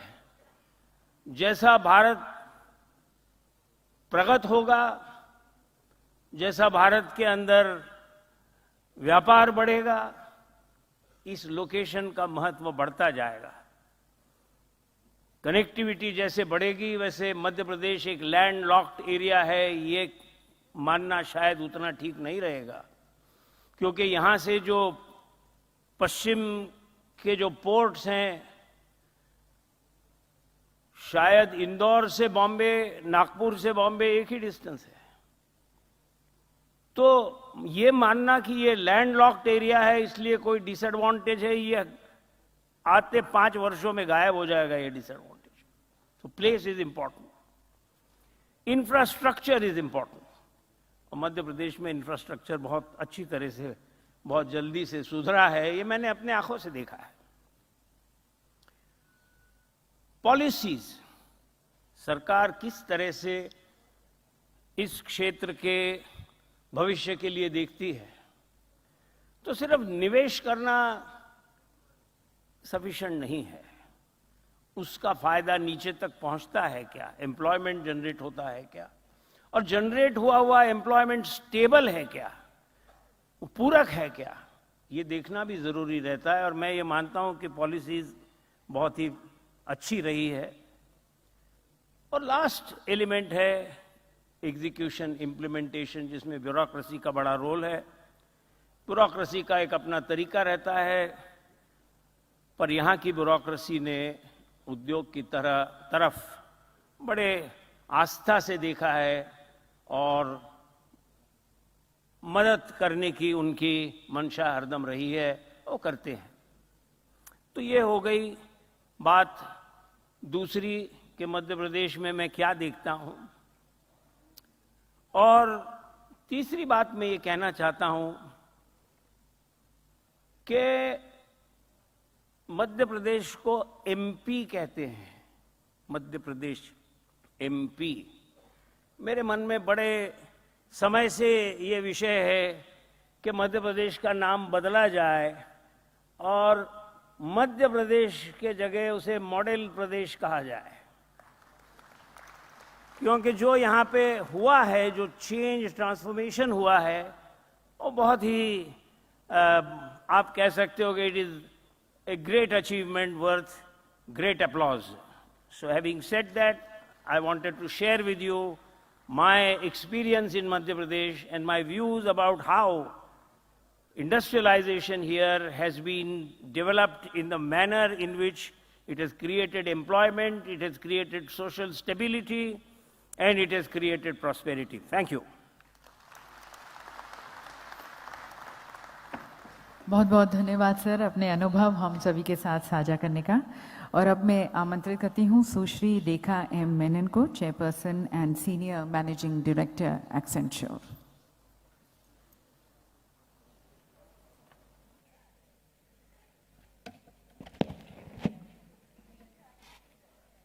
Namaste and good afternoon. Thank you, Honorable Chief Minister Ji, and to you, the Excellencies, the Ministers, our distinguished industrialists and distinguished guests. Honored to be here today, and it's a really proud moment because not only are we at a stage where we're moving into the different league as India has just taken over as the presidency of G20, and the Prime Minister said India's time is now, and the next 10 years will define us. What I would like to add to that, as an industry, we are in what we call the tech age. So the next 10 years is going to be all about technology, because tech is changing the way we work and live, and we are seeing that there can be no leadership without technology leadership. And it is in this context, it's very exciting to see Madhya Pradesh with enabling policies which have aligned the growth, aligned to the priorities of the technology industry, whether it's your policies on skilling, sir, or your policies on investments, or the infrastructure that is bringing a lot of the technology industry into Madhya Pradesh. And it was seeing that we at Accenture built our Advanced Technology Center in Indore just a few months ago. And as I was talking to you, sir, we've grown dramatically in just 6 months. And that's thanks to the talent available here. And across India, we are more than 3 lakh people across India. 47% of them are women, and I know that you have extra interest in women. And therefore, India for us at Accenture is really the heart of the global growth, which is driving innovation for India and the world. And this is just one example of what the technology industry is doing for India. It's not just Accenture. It is a whole bunch of organizations which are tapping into the rich talent and capabilities of India and Madhya Pradesh, and are changing the industry and the growth that it is providing across and adding to the economy. If we look forward, the technology industry will remain a powerful catalyst for India and help in achieving its ambition of $5 trillion. And we have a very unique opportunity to drive export-led business. We have a very unique opportunity to transform all industries because, as I said, every industry is a digital industry. And more importantly, we have a chance to drive inclusive growth using technology. And that foundation already exists in India. Minister Piyush Goyal mentioned that India is the largest adopter of fintech. We've seen India Stack, Aadhaar, National Health Stack, which are all using which have set very high benchmarks of using technology to power public service and provide last mile access for healthcare, education, financial inclusion, and services at a very large scale. So India has that opportunity. And we see new opportunities emerging in areas like space technology, in sustainability, metaverse, in the collaboration between and convergence of science and technology. And this exponential pace of innovation provides huge opportunities for both India and for Madhya Pradesh. And for that, we need a few enabling things. Skilling is one large one of that, because every area needs skilled digital talent. And it is very heartening to see the state government's initiative to reduce the skill gap by offering incentives and working along with the central government on the National Platform for Digital Skilling. And along with skill development, which is one of the levers for our industry, it is really R&D, it is really focused on startups, and it's focused on infrastructure. And I have to thank you, sir, for providing all of that and enabling our industry's growth. So the opportunity is now.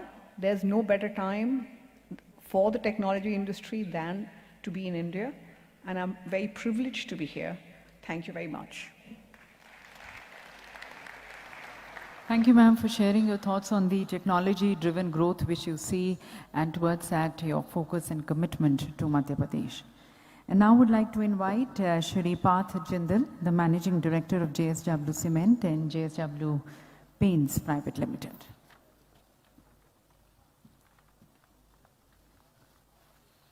Good afternoon, ladies and gentlemen. Honorable Chief Minister of Madhya Pradesh, Shri Shivraj Singh Chauhan Ji, His Excellency the President of Guyana, and His Excellency the President of Suriname, and all the industry captains and stalwarts who are here today, ladies and gentlemen, good afternoon. I feel deeply humbled to be here and to get the opportunity to speak to all of you and to follow the likes of Chandra Uncle, Kumar Uncle, Honorable Prime Minister of the country, Shri Piyush Goyal Ji. We at the JSW Group are very new to Madhya Pradesh. We have learnt and we have seen from the examples of the Birla Group, the Tata Group, and the other groups that are present here, what an investor-friendly destination Madhya Pradesh is. And we don't want to be left behind, and we want to enter Madhya Pradesh in a very big way and in a very fast way. Over the last few months, we have made an acquisition in the cement space. We have acquired limestone mines in the Panna district, and soon we will be launching a state-of-the-art, fully integrated cement plant with an investment of close to 3,000 crores in the state of Madhya Pradesh. The other investment that we are making are brand new business, JSW Paints. We are launching a brand new state-of-the-art facility in Pithampur with an investment of 1,500 crores, and totally about 4,500 crores will be invested in the state of Madhya Pradesh over the next 2 years. Our flagship business, which is JSW Steel, has very recently acquired National Steel, which is also located here in Pithampur, and we will be expanding our capacities in steel as well. Today we participate in the Madhya Pradesh growth story by supplying our steel, supplying our power. But soon we would like to produce our steel, produce our power, produce our cement, and produce our paint in this very important state, not only to the country but also to the world. I once again would like to thank the Honorable Chief Minister. It has been a very welcoming experience for us here in Madhya Pradesh. The first time I met Sir, he encouraged me that, please come to Madhya Pradesh. The Jindal Group and the JSW Group are not here in a big way, and it is high time that all of you enter.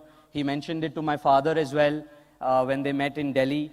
And today, sir, I pledge to you that the JSW Group will do all that we can to be here in Madhya Pradesh and participate in the glorious future that you have created and you have laid the foundation stones for. Thank you very much. Thank you very much for your encouraging message and your commitments. And now would like to invite Shri Sanjeev Puri ji, the Chairman and Managing Director, ITC Limited.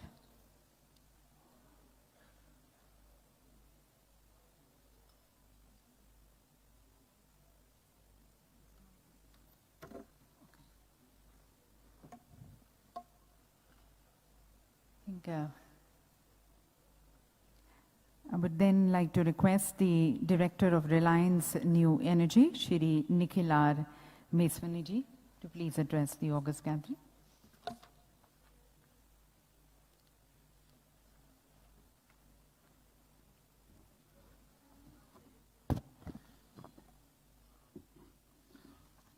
Honorable Chief Minister Shri Shivraj Singh Chauhan ji, Presidents of Guyana and Suriname, Honorable Ministers of the Union and State, all the bureaucrats and officers of the states, industry captains on the dais and in the audience, ladies and gentlemen, good afternoon. I'm immensely happy to be attending the 7th edition of the state's Global Investor Summit in West Madhya Pradesh today. It's an honor and a privilege to be speaking at this forum on behalf of our chairman, Shri Mukesh Ambani. Under his visionary leadership, Reliance has grown phenomenally, both as an enterprise, as an enabler of social growth, societal growth, and transformation. In his unflinching optimism for India and its future that powers our ventures and inspires our people, in his unwavering faith in the power of our youth that has guided our forays into businesses of the future. Madhya Pradesh is in the heart of India, and as you know, the importance of heart's health in a human body. Under the Honorable Chief Minister, Shivraj Singh Chauhan ji's leadership, India's heart has made great strides in bringing prosperity and growth. Over the last 10 years, Madhya Pradesh GDP has tripled, with nearly 20% growth in 2022 financial year, which was the best amongst all states in India. MP's significance as a growth driver for the Indian economy has steadily grown over the last decade. And now, at nearly $150 billion, Madhya Pradesh is contributing nearly 5% to India's GDP. Nobody will believe today that this was once counted as India's Bimaru state. Madhya Pradesh has created an effective roadmap for implementation of Honorable Prime Minister Shri Narendra Modi ji's vision of Atmanirbhar Bharat. The state has enhanced its industrial corridor and logistical capabilities and establish itself as an attractive destination for investments. Most importantly, Madhya Pradesh has achieved these feats while carrying the motto of cleanliness and caring for the environment.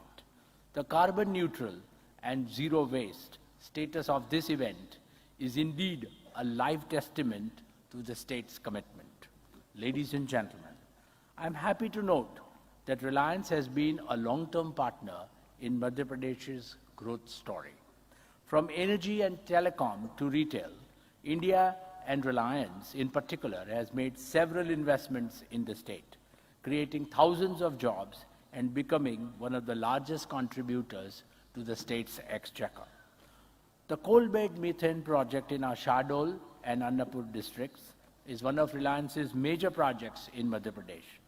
This project has contributed well to the social and economic transformation of the region, its people, and is today meeting country's need for environmentally friendly energy.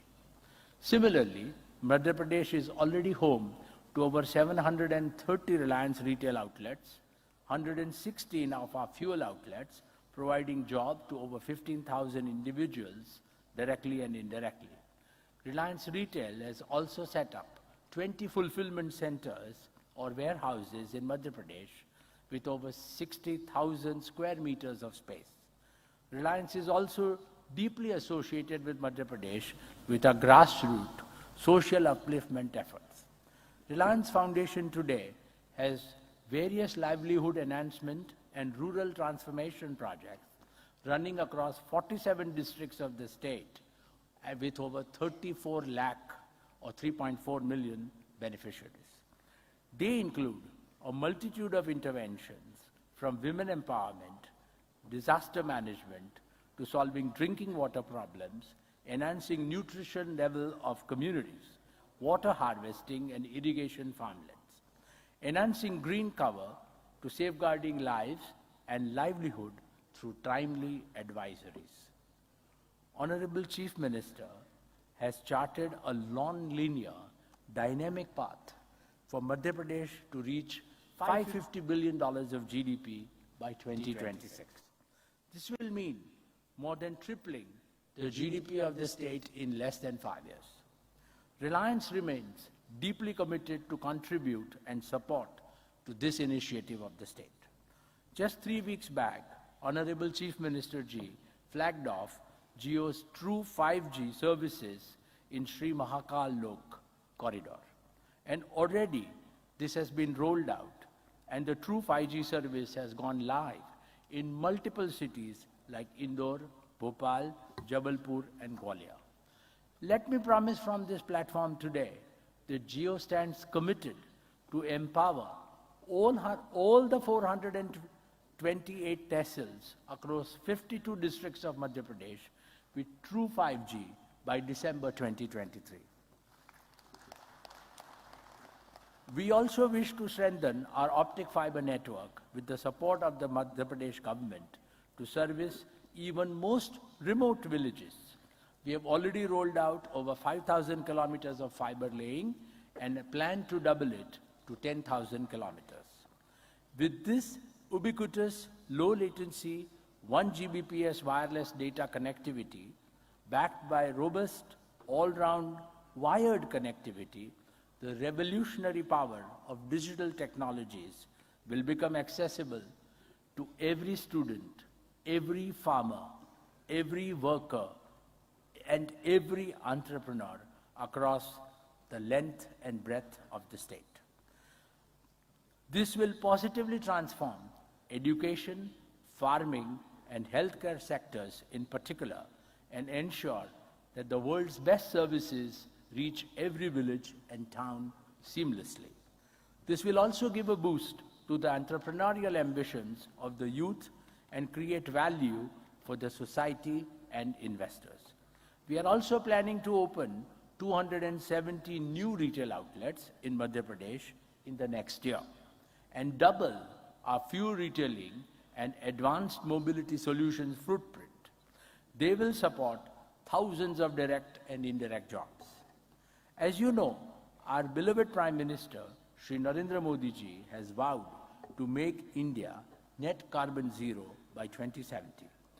Reliance has made a solemn commitment to lead this zero carbon journey for India.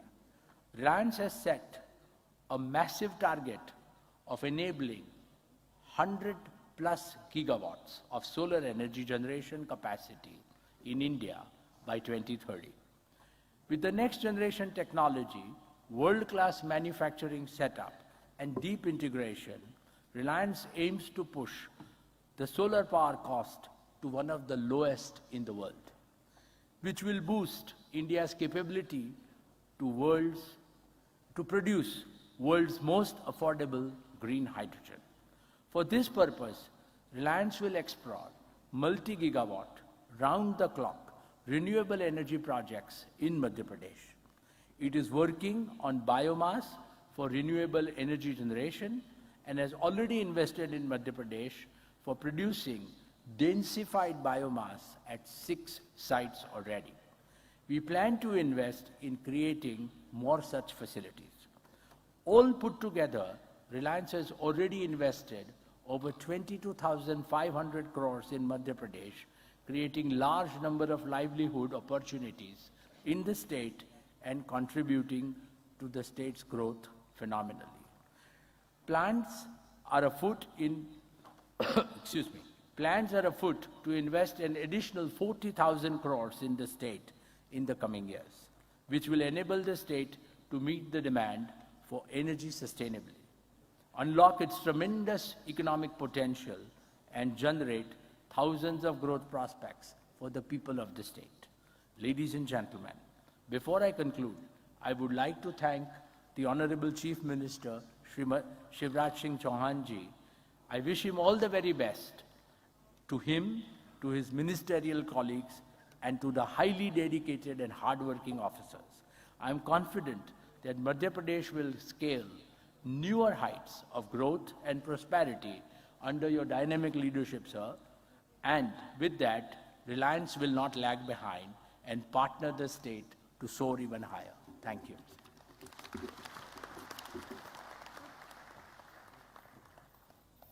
बहुत बहुत धन्यवाद रिलायंस के मध्य प्रदेश में आपके संकल्पों को हमारे साथ साझा करने का।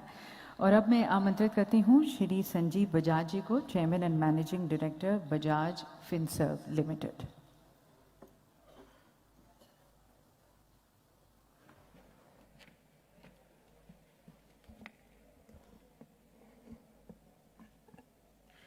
माननीय मुख्यमंत्री जी, Your Excellencies, the President of Guyana and Suriname, other guests, ladies and gentlemen. I compliment the Honorable Chief Minister for his leadership in organizing the Invest Madhya Pradesh Global Investor Summit 2023.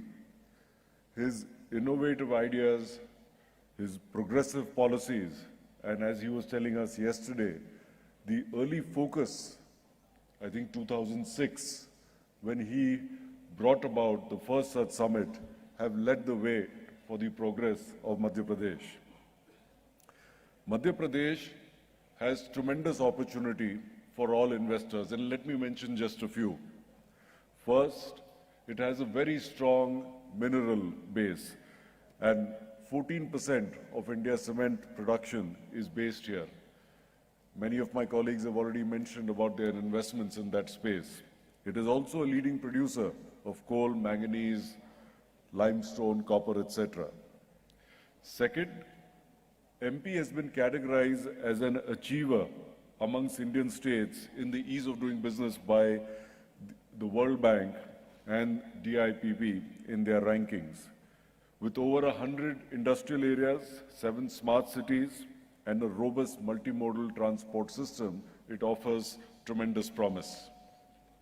Third, the state is a leading producer of a variety of horticulture crops and offers lucrative opportunities for food processing.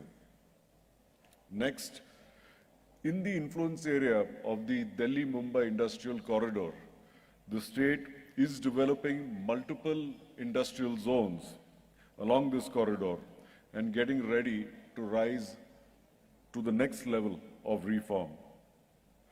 Fifth, It is also one of the top tourist attractions of the country and has become a hub of cheetah tourism that we've all heard about.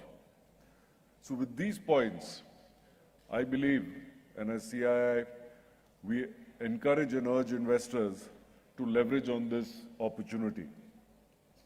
And personally, as far as the Bajaj Group is concerned, the Bajaj Group has been here for decades with many of our businesses, from motorcycles to three-wheelers, lights, electrical appliances, and more recently our financial services businesses, whether in loans or insurance.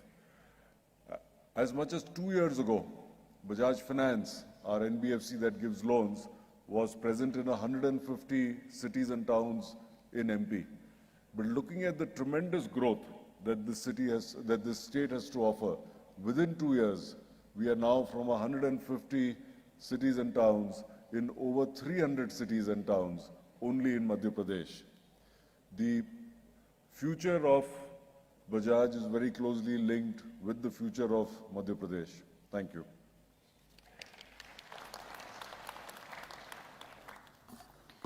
Thank you, sir. Now inviting our next eminent dignitary, Shri Vineet Mittal ji, Chairman, Avada Group.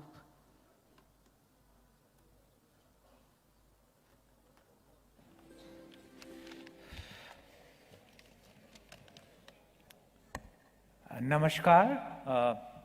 देश के यशस्वी एवं मध्य प्रदेश के कर्मयोगी माननीय मुख्यमंत्री श्री शिवराज सिंह चौहान जी, his एक्सीलेंसीज, global investor meet में आए देश विदेश के सम्मानीय अतिथिगण और उद्योग जगत के मेरे मित्रों, आज से 15-20 वर्षों पूर्व मध्य प्रदेश को एक बीमारू राज्य के रूप में देखा जाता था और बड़े उद्योग जब मध्य प्रदेश में इन्वेस्ट करने के लिए अपने बोर्ड पे जाते थे तो बोर्ड पे बहुत सारे क्वेश्चंस होते थे और लास्ट 15-20 वर्षों में जो मध्य प्रदेश में हुआ है उससे काफ़ी इन्वेस्टमेंट ही नहीं आया, बल्कि मध्य प्रदेश का खुद का ट्रांसफॉर्मेशन ज़बरदस्त हुआ है।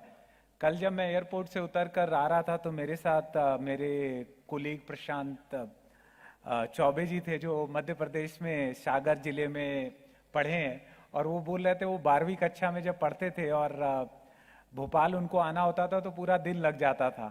तो मैंने पूछा अब कितना लगता है, तो बोले अब तो 2-3 घंटे में पहुंच जाते हैं सागर से। तो ये मध्य प्रदेश का डेवलपमेंट है लास्ट 20 इयर्स में और माननीय मुख्यमंत्री श्री शिवराज सिंह चौहान जी ने लास्ट 2 दशकों में बड़े पैमाने में परिवर्तन किया है। यहाँ व्यापक परिवर्तन इंफ्रास्ट्रक्चर के क्षेत्र में हुआ है, टूरिज्म में दिख रहा है, आईटी के क्षेत्र में दिख रहा है और हमारे ग्रुप ने भी जब करीब 15 वर्ष पहले यहाँ पे सोलर प्रोजेक्ट लगाने का प्रस्ताव रखा तब वो विश्व का 2nd लार्जेस्ट प्रोजेक्ट था और इंडिया में भी कहीं उतने बड़े प्रोजेक्ट्स लोग लगाते नहीं थे और पूरा मध्य प्रदेश में सहयोग मिला और 2013 में हम लोगों ने 151 मेगावाट जो एशिया का सबसे बड़ा प्रोजेक्ट था और विश्व का 2nd लार्जेस्ट प्रोजेक्ट था, रिकॉर्ड 1 वर्षों में लगाया था, जिसको प्रधानमंत्री जी ने और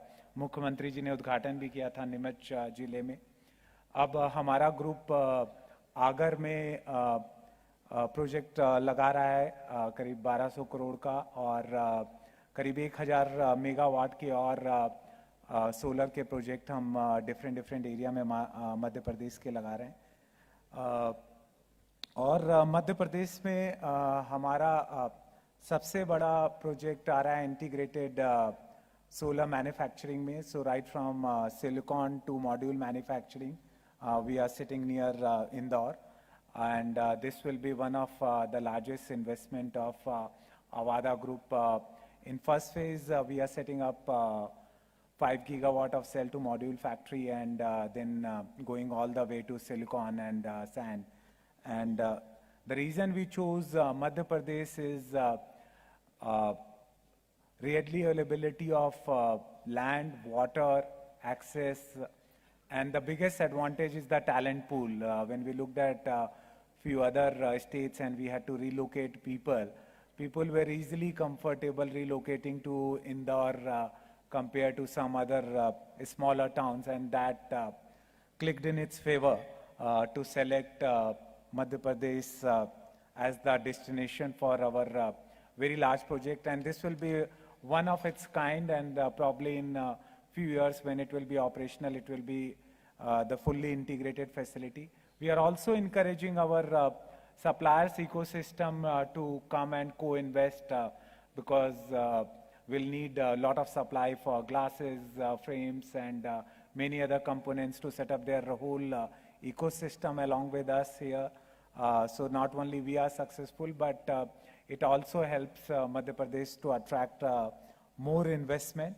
So as an Avada, what convinces us more and more about Madhya Pradesh is that when you set up a large project, you will have a lot of challenge. And what makes Madhya Pradesh unique is that CM Saab himself treats him like a CEO, and every month he will meet and ensure that your challenges are resolved and solved in a time-bound fashion. And one thing, last month when I visited his office and noticed that there was this doha from Sundarkand, which is written on his wall. Ram Kaju Kinhe bin Mohi Kaha Vishram. So Sundarkand की इन पंक्तियों का अर्थ ये है कि भगवान हनुमान बोलते हैं कि राम भक्त जब तक अपने आराध्य का काज नहीं कर लेंगे तब तक विश्राम करना भी उनको स्वीकार नहीं है. तो मेरे को इस सेम अप्रोच सीएम साहब में लगती है कि जब तक वो मध्य प्रदेश को 550 बिलियन की इकोनॉमी नहीं बना लेंगे तब तक वो भी विश्राम नहीं करेंगे और पूर्ण रूप से प्रयत्नशील रहेंगे. और उनकी इस लगन और सपोर्ट के से कॉन्फिडेंट होके हम लोगों ने अपने बोर्ड को कन्विंस किया इतने बड़े इन्वेस्टमेंट करने के लिए. And we are looking forward to making more and more investments here. Thank you everyone.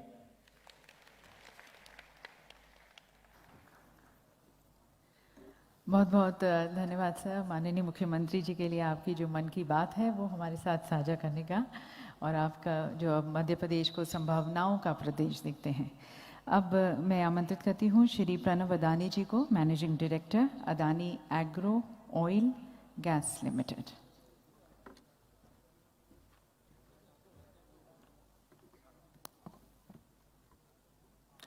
Honorable Chief Minister of Madhya Pradesh, Shri Shivraj Singh Chauhan Ji, Honorable President of Guyana, Honorable President of Suriname, Union Ministers, distinguished leaders, administrators, captains of the industry, and my dear friends. It is both an honor and privilege for me for addressing such an eminent crowd. Thank you very much for this opportunity to speak here in Indore at the 2023 Madhya Pradesh Global Investor Summit. I'm always happy to visit Indore, not only because it is the cleanest city or because this is the only city where you have the IIT and IIM, पर वो इसलिए भी क्योंकि जब मैं इंदौर आता हूँ तो हमेशा मुझे चांस मिलता है शराफा बाजार का पुआ और जलेबी खाने का. You know, Indore is also an eternal tribute to the belief, penance, and sacrifice, values epitomized by the magnificent Khajrana Ganesh Temple and the noble courage of Devi Ahilyabai Holkar. The past 20 years have witnessed a striking turnaround in India's approach to business. I believe the turnaround started in the year 2003 when our Prime Minister Modi ji, then Gujarat's Chief Minister, organized the first vibrant Gujarat Summit, an event that defined the model for all the investor summits that we see around in India. Modi ji's vision has sparked healthy competition among all the states, not only to bring in investments, but also to compete for the ease of doing business. To me, it is hardly surprising that this state is an entrepreneur's delight. After all, Madhya Pradesh is blessed with everything that an entrepreneur could ask for. It has easy accessibility, an abundance of natural resource, a very young, large, literate workforce, and above all, an approachable and efficient administration empowered by the visionary leadership of Shri Shivraj Singh Chauhan ji. It is this rare confluence that so many positives have encouraged many business houses over here to come and invest in Madhya Pradesh, and the Adani Group is privileged to be one of them.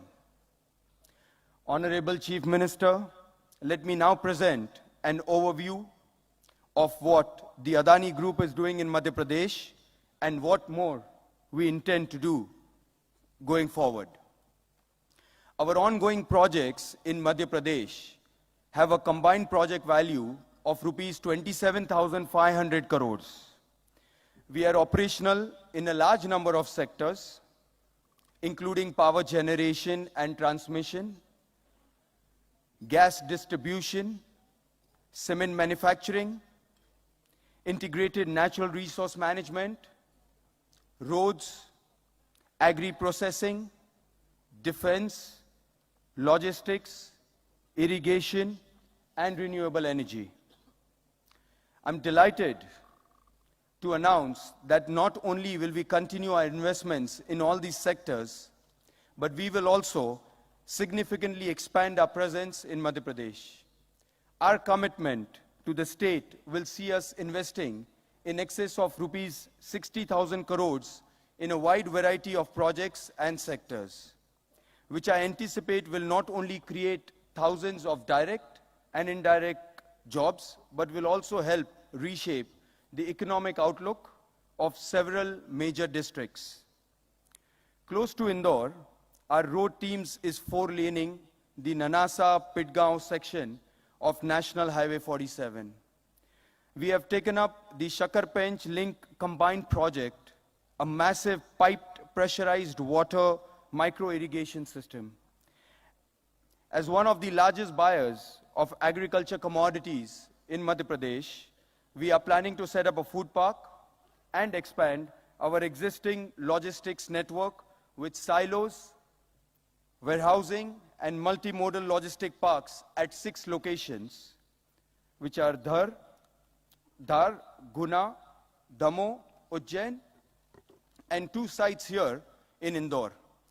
These projects will see us investing around 5,250 crores. As the second largest cement manufacturer in the country, we have big plans in Madhya Pradesh. Today, we have only one plant in Katni, but that will change. We will invest additional rupees 3,500 crores to set up 3 more plants in Ametha, Devas, and Bhopal, to almost triple our cement capacity to 7.5 million tons per annum. I'm also pleased to announce that we expect to commission the plant in Ametha this year itself. In line with our commitment to equitable energy transition, we will invest close to rupees 39,000 crores in renewable energy, including manufacturing of solar and wind, and setting up a major pump storage hydro project. We will also invest another rupees 15,000 crores on our ongoing capacity expansion project at the Mahan Energen Thermal Power Plant, where we plan to increase our capacity by 1,600 megawatts for meeting India's ever-changing hunger for reliable, affordable baseload power. In closing, let me touch upon our social outreach in Madhya Pradesh. Inclusive growth, or growth with goodness, has always been our guiding philosophy. Through the Adani Foundation, our assertive programs in education, healthcare, nutrition, water conservation, and skill development, we are already benefiting over 150,000 people in Singrauli, Katni, Vidisha, and Nimrani districts. And we will keep expanding our social coverage. Honorable Chief Minister, I must say that these great strides in every sphere of the state's development have all been possible by your vision to build Madhya Pradesh into our nation's most business-friendly, socially equitable investment destination. Your tireless work for the people's welfare, your unfailing politeness, and your unique ability to simultaneously focus on industrial development and social growth have opened the doors of the state to the world of progress. On behalf of the Adani Group, I thank you for your inspiration, guidance, and support as we do our little bit to help write the Madhya Pradesh growth story. Thank you. Jai Hind. Thank you, sir, for your optimistic views on the growth of Madhya Pradesh and the future footprints which you are going to be casting. And now, ladies and gentlemen, would like to take the privilege and honor of requesting and inviting our distinguished guest of honor, the Honorable President of Suriname, His Excellency Chandrika Prasad Santokhi ji.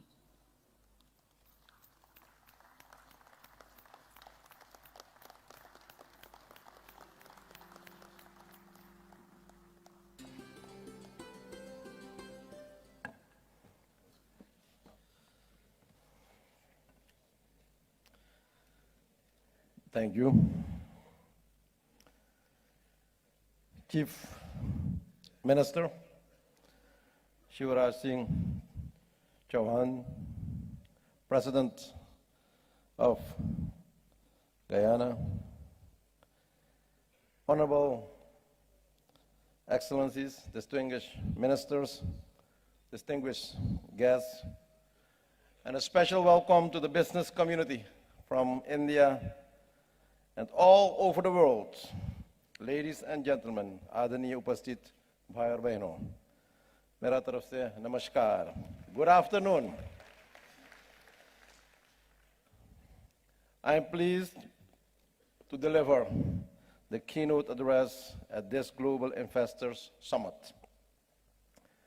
And I believe this Global Investors Summit fits perfectly with the Pravasi Bharatiya Divas, as both have the same goal to optimize the potential of the Indian diaspora. I congratulate the Chief Minister, the Honorable Shivraj Chauhan, who I met personally yesterday, with his vision to make Madhya Pradesh to what it is today. Let us all take this success story and the promising future of sustainable development and growth. Chief Minister, together with your team, you have delivered a model that is both innovative and forward-looking. With the financial, economic, and most of all, the social foundation with the specific roles and responsibilities for the youth and women, you have laid the foundation for improved and sustained economic development. Mr. Chief Minister, you have understood well that sustainable development is not achievable without a solid partnership between the public and private sectors and without targeting investment in the social and physical infrastructure. Ladies and gentlemen, we live indeed in challenging times with a deepening crisis in Eastern Europe affecting the world as a whole and the potential to set major economies back for years. Add to this the impact of COVID-19 pandemic, the debt burden in many small developing economies, the effects of climate change, the limited access to investment financing, etc., then you will understand that many countries face a dire financial economic situation. At the same time, any crisis brings about opportunities that need to be seized with confidence. For example, global financial investment flows have been rerouted from Europe to Southeast Southeast Asia. Ladies and gentlemen, production and productivity levels could have an enormous improvement and have led to access to global markets and competitive prices. I'm therefore not surprised that India is in the chair of G20 summit, having taken over from another emerging economy, Indonesia. The theme chosen by India, one world, one family, one future, says it all. Vasudeva Kutumbakam. I wish Prime Minister Narendra Modi all the success in the world in providing solid and visionary leadership and thereby not forgetting the small developing economies. I'm convinced that he, as G20 chairman, and India will lead the way towards a more just and correct international system, both from a political and economic perspective. India's chairmanship of the G20 is undoubtedly an opportunity not to waste, but to pave a future road in the global financial architecture. It is a global platform to resolve current issues that hamper the growth of our economies.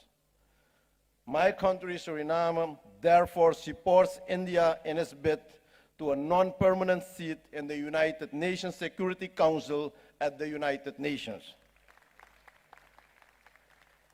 India's role in the world is increasingly becoming important and recognized. India and the Indian diaspora has made its entrance in the global and national corporate world for a while now.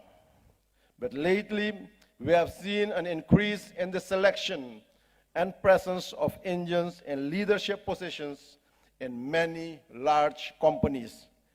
This opens up opportunities which we must take advantage of and utilize for the further development of our countries. The diaspora business community must be involved in taking our economies to a new level of social responsibility and sustainable development of our societies in the future. In this regard, I'm delighted that the Caribbean region is represented at this event by both Guyana and Suriname. Our presence here only underlines our commitment to strengthening the synergies between our countries and the regions to forge partnership and build long-term cooperation. Both countries have been blessed by proven oil and gas resources in the billions. With good management, they can jumpstart our economies to a new level of development. Suriname stands on the cusp of promising developments in the oil and gas industry. As we are all aware, the future of oil and gas industry in light of climate change is a topic of significant debate and uncertainty. Some believe that the industry will not continue to play a significant role in the global energy mix for the foreseeable future. However, ladies and gentlemen, I don't see it in this way. While there are alternatives to fossil fuels such as hydrogen, biogas, solar energy, wind energy, propane, and natural gas, specific applications such as aviation and shipping cannot fully make use of this at this moment. Still, these applications look for another alternatives, how they can cut the impact on the climate, and therefore I believe that industry will continue, but in a green way, in an environment-friendly manner, with more advanced technology. Ladies and gentlemen, in December 2022, we had the first joint business council between the private sectors of our countries in preparation of this event, in which Suriname highlighted the areas of interest for cooperation. These include agriculture and agro-processing, aquaculture, manufacturing, research and development, business process outsourcing, the chemical industry, mining, wood processing, energy, pharmaceutical industry, tourism, and hospitality. Yet, trade between Suriname and India is modest. There is still much to be done to encourage trade and investment between both nations, including dealing with issues like air and maritime transportation, business visa requirements, foster more cooperation in the fields of education and cultural exchanges, enhancing the ease of doing business, and exploring new opportunities. Our Suriname Investment Trade Agency, SITA, will be the government's single point of entry to guide foreign investors through the process of establishing their company in Suriname. We stand ready to welcome you. Suriname will facilitate Indian companies to set up businesses in Suriname and serve the wider region, including CARICOM and the Central South America, a market of 600 million people. With a growing middle class, we can be the supply chain hub for you for this region. You are part of our community as much as we are part of your community. The government of Suriname is committed to encouraging the development of business relations between Suriname and India. We are willing to provide all necessary support to enhance trade between the two countries. To take advantage of these opportunities, the business communities of both countries need to work together and shape the South-South relationship between them. Mr. Chief Minister, Excellencies, ladies and gentlemen, my government is open for business and willing to provide incentives to investors. My government is in the process of promoting the ease of doing business and removing barriers, impediments, and bureaucracy in doing business. My government is supporting the public-private strategy and is designing an investment-friendly environment for the business community. I wish all participants success in their quest to expand their business and connect with fellow persons of Indian origin. Creating valuable wealth, responsibility, therefore not only improving the lives of the Indian diaspora, but also the world community. It was indeed an honor to visit Madhya Pradesh, to take part in several Pravasi Bharatiya Divas meetings, to witness the cultural diversity and to enjoy the cuisine. But very important for me was the connect with Indian business and the business community. We all can make a difference in the world. You can make the difference. Yes, we are the difference. In a balanced and responsible manner, by combining our long-standing religious and spiritual fundamental norms and values with modern concept of market management and production, we are changing the world. The private refinery company, Reliance, I visited during my trip, is changing the world. The smart city, the cleanest city, Madhya Pradesh, is changing the world. We see this happening here in India and everywhere in the world, every single moment. If you want to change the world, be the change. Thank you, and may the Almighty God bless you all and success with your meetings. Thank you very much. Dhanyabad. Thank you very much, Honorable President, sir, for your very deep insights into many challenges which the world is facing and wherein the leaders of the world have to join together in combating them and showing your faith and confidence in Madhya Pradesh and India to be the leaders of change. Thank you, Honorable President, sir. And now I would like to request His Excellency Dr. Muhammad Irfan Ali ji, हमारे Guyana के माननीय राष्ट्रपति जी.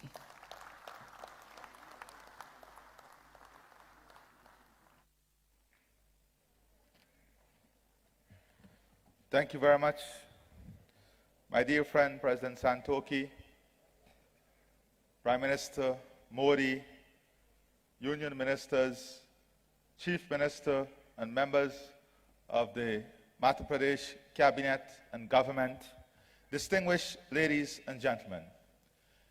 This afternoon, I do not intend to speak to you on what we already know. Right here in this room, we have some of the most transformative companies in the world.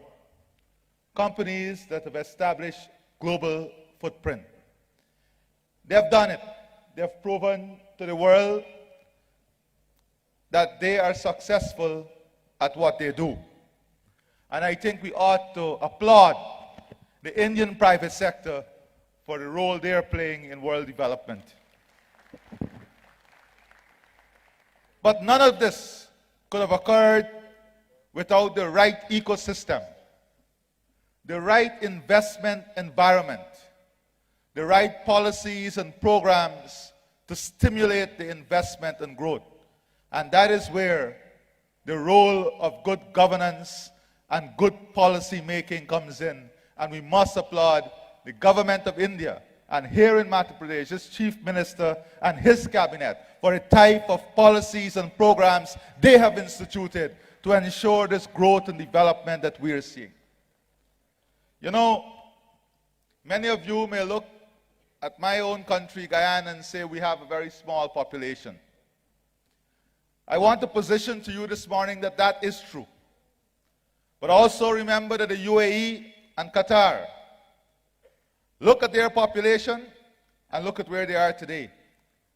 By the grace of God, we have been blessed with the same resource and a bit more in our natural resources. And with that resource that is available now to us, we intend to position Guyana as a global leader in many areas. We are humble about our approach to growth and development. We are humble about our approach to the transformation of our society and our people. And we understand that we have a global responsibility. We have a responsibility to ensure that our growth and development is balanced and promote a world that is safer, a world that transitions itself into one in which the planet will be a better place in which all of us can live. Indeed, India is demonstrating to the world with innovation, technology, human resource transformation, good policy, strong global leadership, that they are ready and willing to lead in this revolution. And that is why it is in that context that this investment forum is critical for us. I invite the world to visit Indore and have a physical demonstration as to how transformation has led to the cleanest city in India. You want a real-life experience, come here and see it for yourselves. I have seen it. You want an experience to see what dynamic leadership, good policy making, and a conducive eco-investment environment is, come and speak to the Chief Minister of Madhya Pradesh and his government, and you will have an experience of what that is. Today, many of the companies here will come together under one roof. I urge you not to seek to win alone, but to seek to create a win-win environment in which you can build partnership, in which you can form consortiums, in which you can look at untapped areas. And I can say maybe in this investment forum, on a per capita basis, Guyana may have the largest delegation here at this investment forum, on a per capita basis. And I have urged the private sector of Guyana to ensure they form partnership and build consortium to unlock the potential that exists within our country. We need the technology, the human skills, and of course the capital But not only in an outward way, here in this great state, there are opportunities for even our local private sector to participate. And we have urged, and we are working with the Chief Minister and his government in outlining a clear, definitive strategy in an MOU in areas of cooperation that we want to work with the state on in building private sector, all of which must be driven by the private sector, supported by strong signaling from the government of India, this state, and the government of Guyana that we are ready to marry the private interest in stimulating growth and advancement of business opportunity. If you use a recent example of the pandemic, many of you may say we are so far apart. We are so far apart in establishing businesses. But the COVID-19 pandemic taught us a very important lesson as to how close we are to each other. In one sweep, one pandemic, one virus affected the entire world, the entire global system, the entire economy. Why is it with the type of capability that we have in technology, we can develop an ecosystem that can also affect the world in a clean sweep with the right environment and policy framework? And this is where India must provide leadership. This is where the industry leaders who are here must look at establishing a new framework through which you can create this leadership.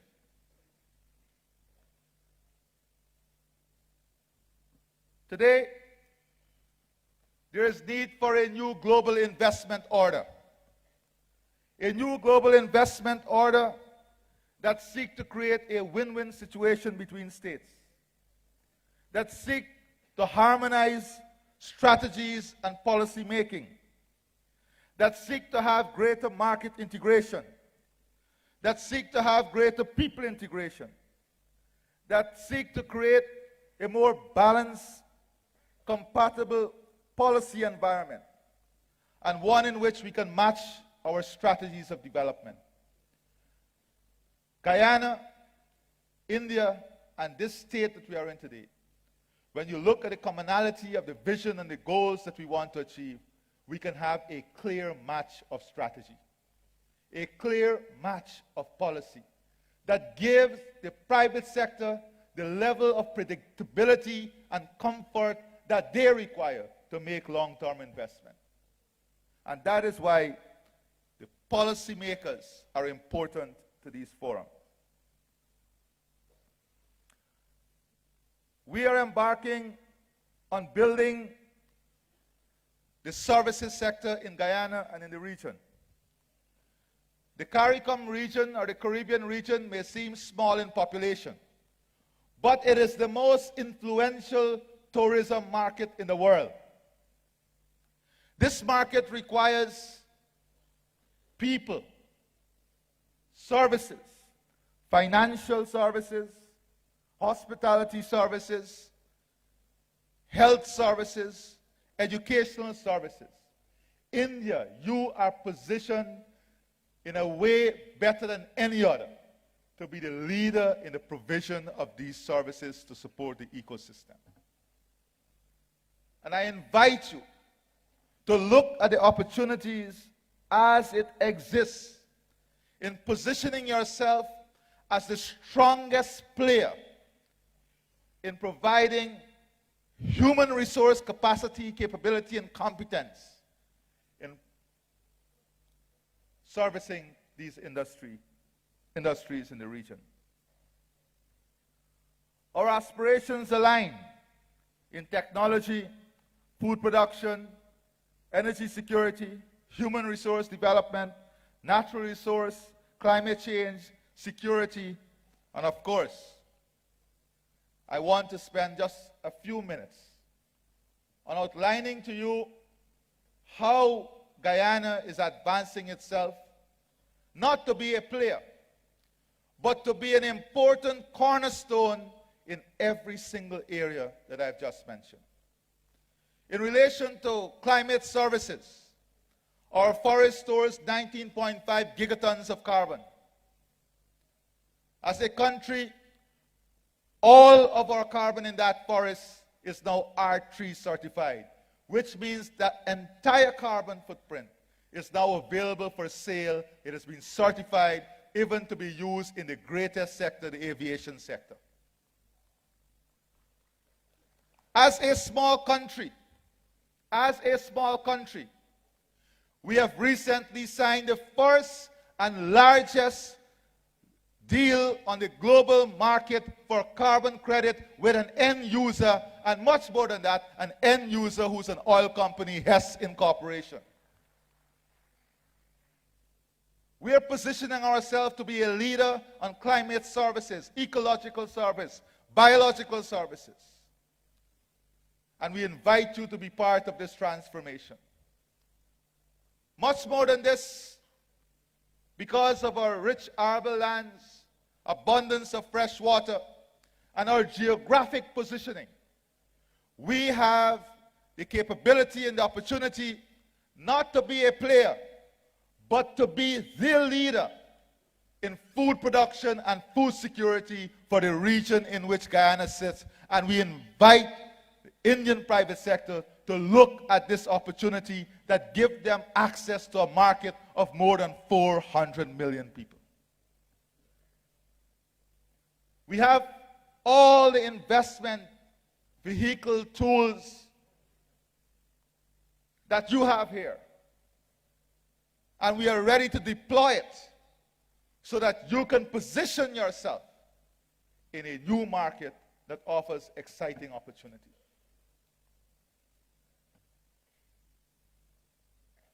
Our global strategy must see this integration. In another 2 years, we should be producing 1.2 million barrels of oil per day. 1.2 million barrels of oil per day. And there is a moral question that the world asks: how long would be the life cycle of oil in this new global scenario? And I want to ask a different question. It is clear that oil will still play a leading role in the foreseeable future. But who determines who must produce that oil? There is a great policy environment that we now operating in which new financing for oil investment is being trapped in an environment that see the cost of financing very high and maybe not even available. But isn't this protecting a monopoly that exists already? And isn't this creating an environment in which newcomers to the sector are placed at a disadvantage? It's a moral question. It's a moral question. So our policy is very simple. We must exploit this resource as fast as possible in ensuring that the revenues that come build an economy that is strong, resilient, and sustainable on many and standing on many other pillars in a world 2030 and beyond. The world 2030 and beyond is going to be a much different world than we see today. Unless we reinvent ourselves and reposition ourselves in governments and in the private sector, we will not be able to build an ecosystem around our businesses that can compete in a world 2030 and beyond. The world 2030 and beyond, as we heard, will see India in the top 3 economies in the world. How are we preparing ourselves to function in that world? How are we extending our global footprint in this new evolution of things? And I want to give the example of cricket, because all of us love cricket. But it's a very serious example that requires a lot of inward looking.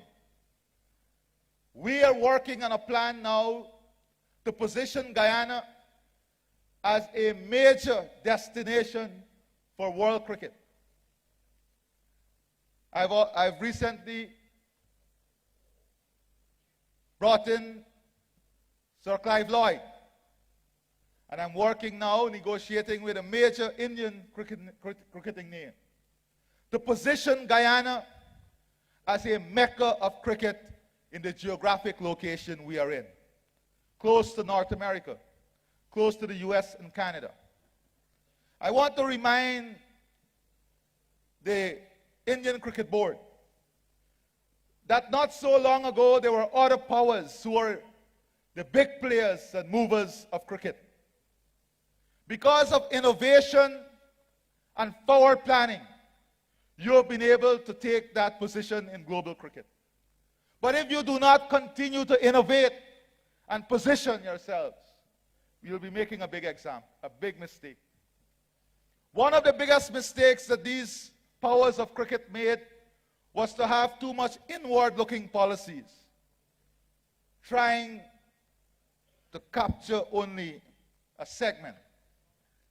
I offer you the opportunity to make Guyana your next investment destination in building out the cricket product. Guyana is the home now for the CPL finals for the next 3 years. How can we build a product that will bring in the North American market in an environment that is close to the market? We as a government are willing to invest in the infrastructure. We as a government are willing to invest in the ecosystem to support this. You have the power to do it. And I extend this invitation to you to do it with us. We are ready to do it with you.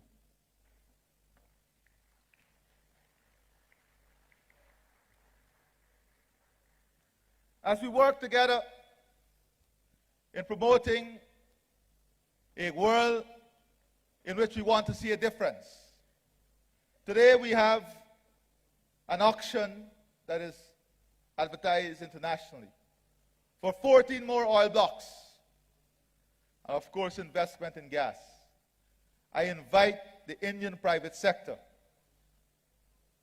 to take this opportunity and participating in these auctions.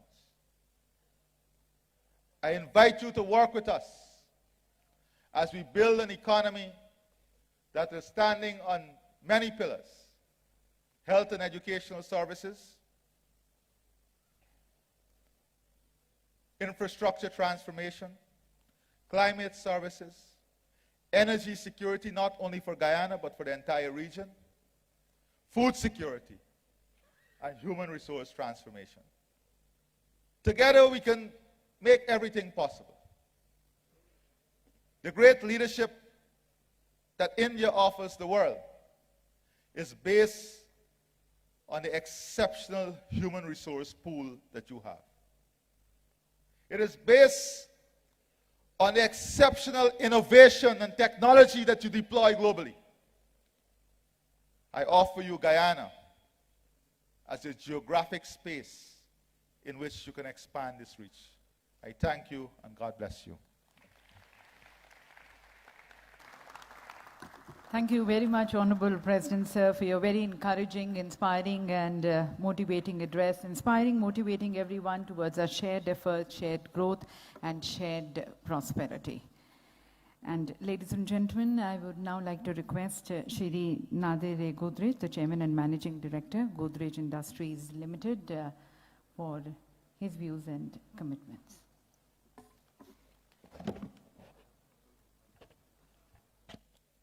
Honorable Chief Minister of Madhya Pradesh, Their Excellencies, the Presidents of Guyana and Suriname, it is a real pleasure to be at the MP Global Investor Summit 23.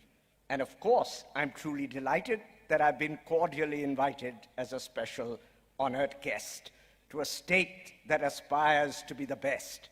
MP is indeed the central state. Its recent progress has been great.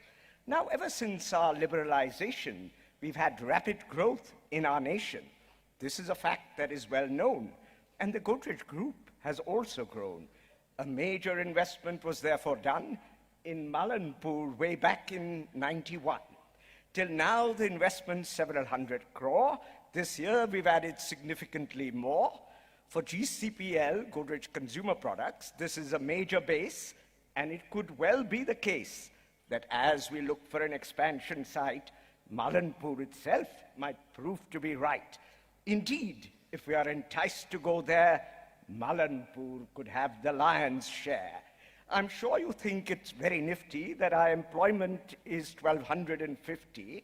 Now that we will add on hair creme, we'll employ 75 more of them. 2 lakh farmers' needs are met by our Godrej Agrovet. Godrej Capitals in MP for sure. In fact, right here in Indore. In Bhopal, they will soon expand. Their property loans will be on hand. And in MP, I'm sure we'll see steadily increasing activity. In the past, whatever we have sought, we did receive good support. In the future, too, we're very sure this good support will endure. The progress has been very steady, but now MP is future ready. Our CSR takes us quite far, and Madhya Pradesh is the star. And here we are really ahead with our program called Embed, Elimination of Mosquito-Borne Endemic Disease. With this program, millions can get a release. On rapid progress, we're always bent. The reduction in cases is 70%. Malaria and dengue we need to zap. A useful tool is our treatment app. A lot of progress is what we see. Many of our villages are malaria-free. 9,000 beauticians have been skillfully trained. A steep jump in income has all been clearly gained. With training in sanitation, waste management and hygiene, improved health parameters have clearly been seen. Our CSR team I'd like to applaud for the CSR Universe Social Impact Award. 2022 for health and sanitation, an important priority for our nation. Our Malanpur plant aspires to be clean. Most of our energy we'd like to be green. In time, this will be eminently doable. 30% is already renewable. But as we add biomass cogeneration, 3/4 of our energy is our aspiration. So we'll be largely clean, not at all dirty, and we'll do it well before 2030. A strong relationship is what we see hand in hand. Let's proceed. Godrej and MP. Thank you. Thank you very much, sir, for your very poetic and emphatic expression on the faith and confidence in Madhya Pradesh. और देवी सज्जनों, अब माननीय मुख्यमंत्री जी को आमंत्रित करते हुए मैं सिर्फ माननीय प्रधानमंत्री जी की कविता की 2 पंक्तियां यहाँ पर कहना चाहूँगी। माननीय प्रधानमंत्री जी ने कहा था कि वो जो मुश्किलों का पहाड़ है, वो जो मुश्किलों का पहाड़ है, वहीं तो मेरी हौसलों की मीनार है। और यही हौसले हैं और यही बुलंद इरादे हैं हमारे माननीय मुख्यमंत्री जी के, जिसने इस प्रदेश को बीमारू राज्य से अब एक फ्यूचर रेडी स्टेट बना दिया है। तो आइए आप सभी की तालियों के बीच आमंत्रित करते हैं माननीय मुख्यमंत्री जी के सपनों को, उनके दृष्टिकोण को और उद्योग के लिए उनके संदेश को। आखिर सुनने की भी सीमा होती है। देर हो गई लेकिन मामा भी बोलेगा।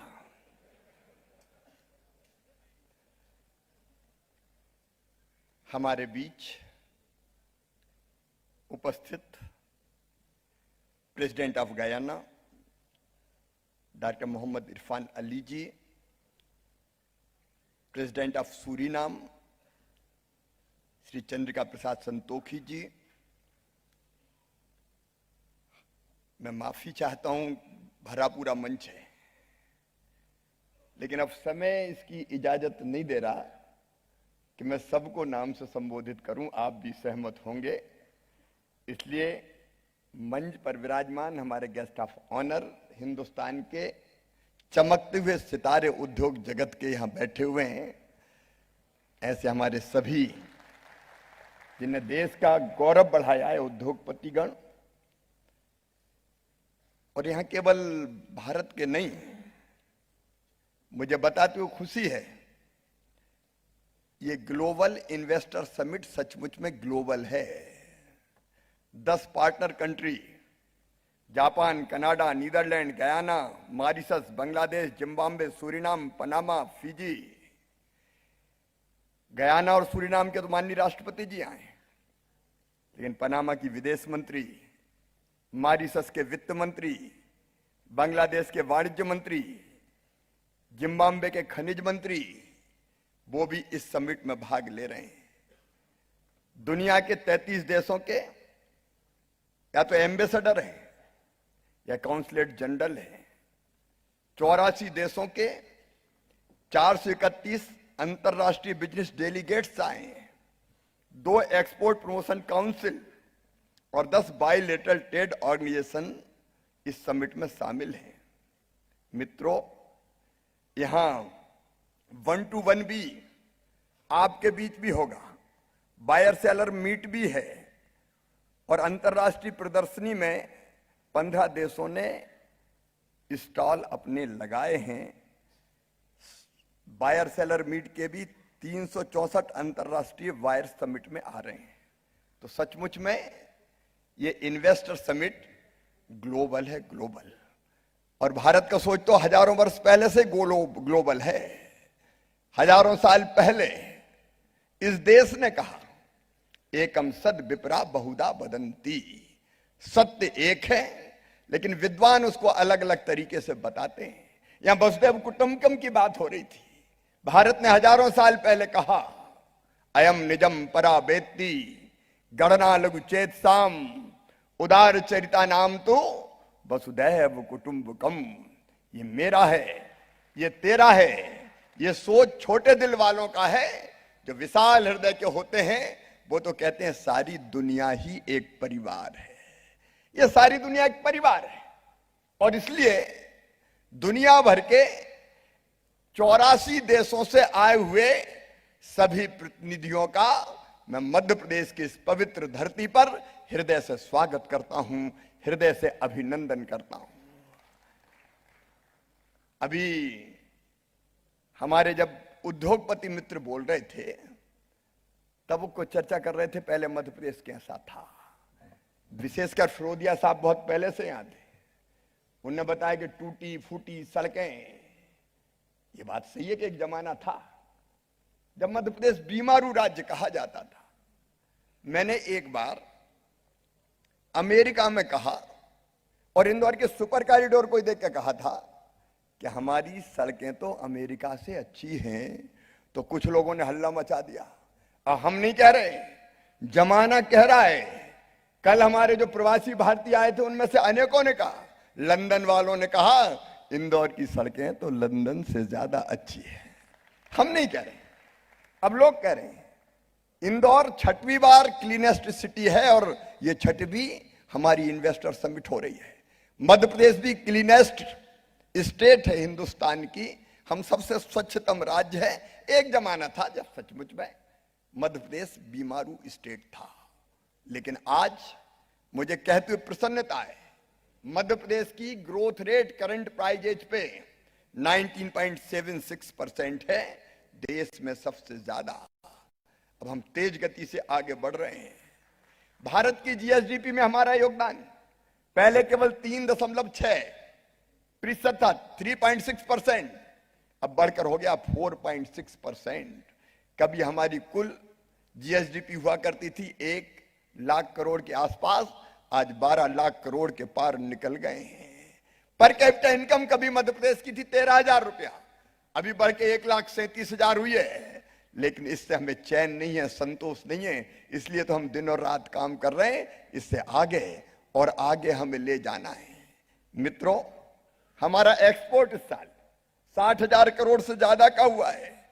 लगातार हम आगे बढ़ने का प्रयत्न कर रहे हैं। मैं उसके विस्तार में समय के कारण नहीं जाऊंगा, लेकिन मध्य प्रदेश क्यों? वैसे गयाना भी हमारा है, सूरीनाम भी हमारा है। अब वहां भी इन्वेस्टमेंट कीजिए। ये प्लेटफॉर्म है सबको मिलाने का।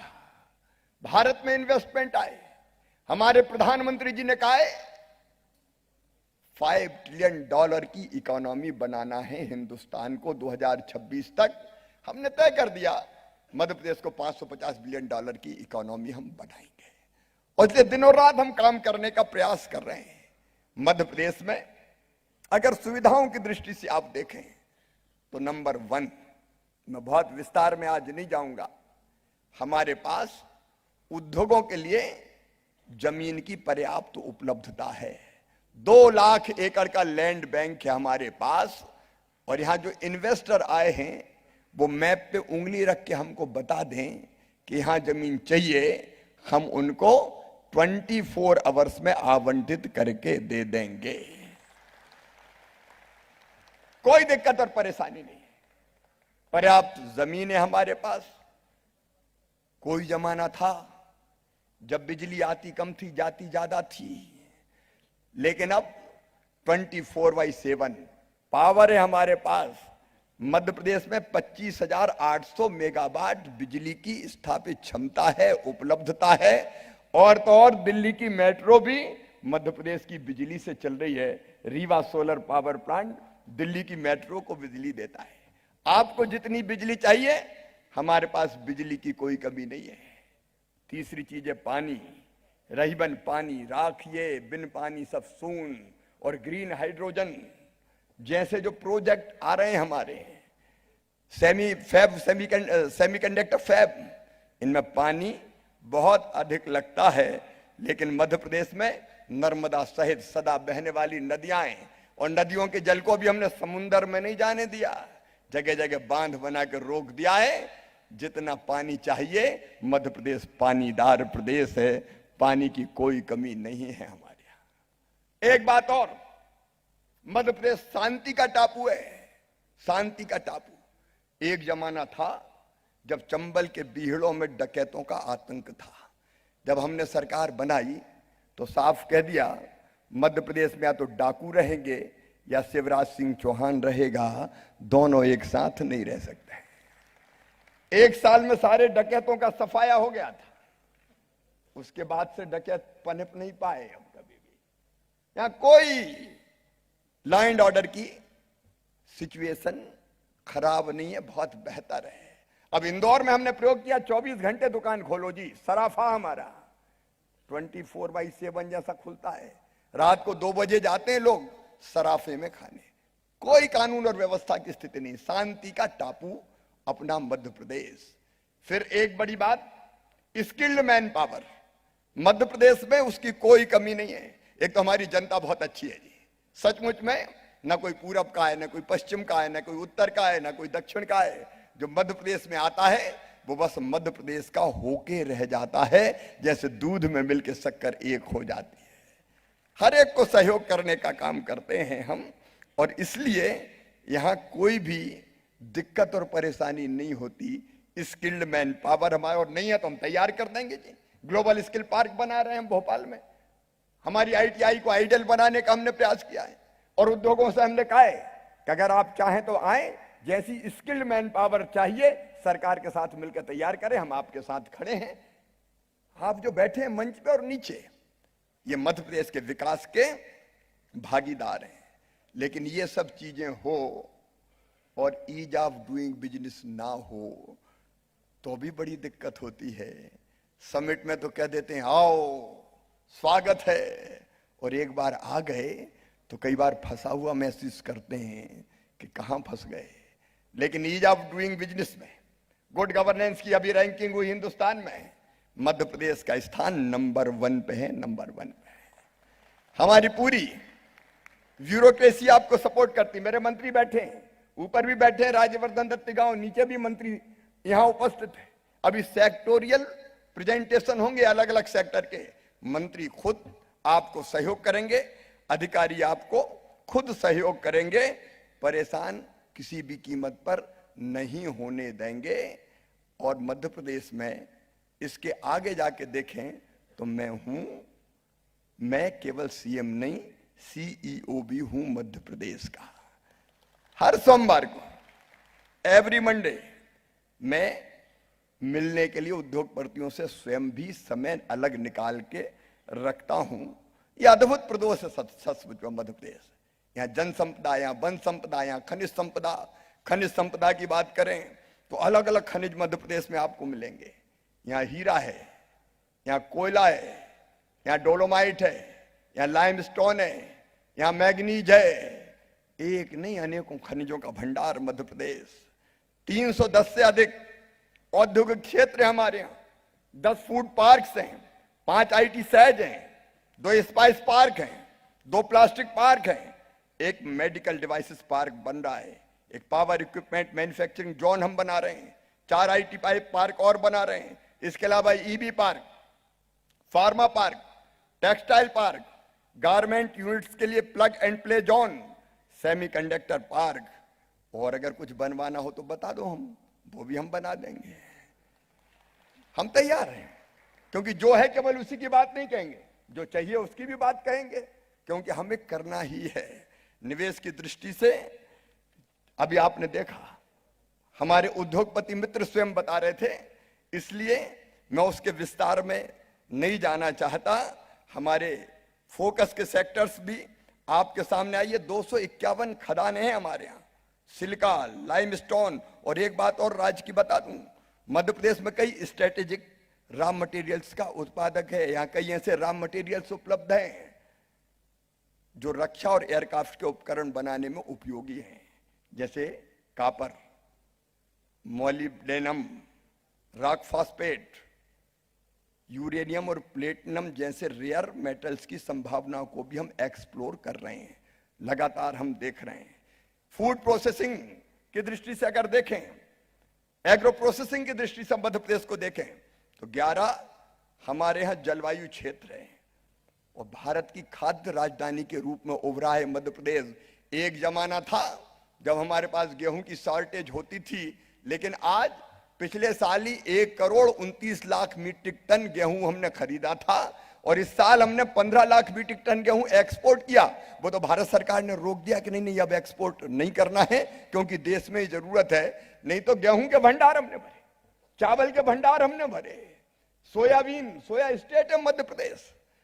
अलग अलग क्षेत्रों में जबलपुर का मटर, बुरहानपुर का केला, इंदौर के आलू, नीमच मंदसौर का लहसुन, निमाड़ की लाल मिर्ची, अलग अलग उत्पाद देखिए हर क्षेत्र में अलग अलग उत्पाद। कहीं हमारा संतरा, हिंदुस्तान का सबसे बड़ा संतरा उत्पादक अगर राज्य कोई है तो मध्य प्रदेश है।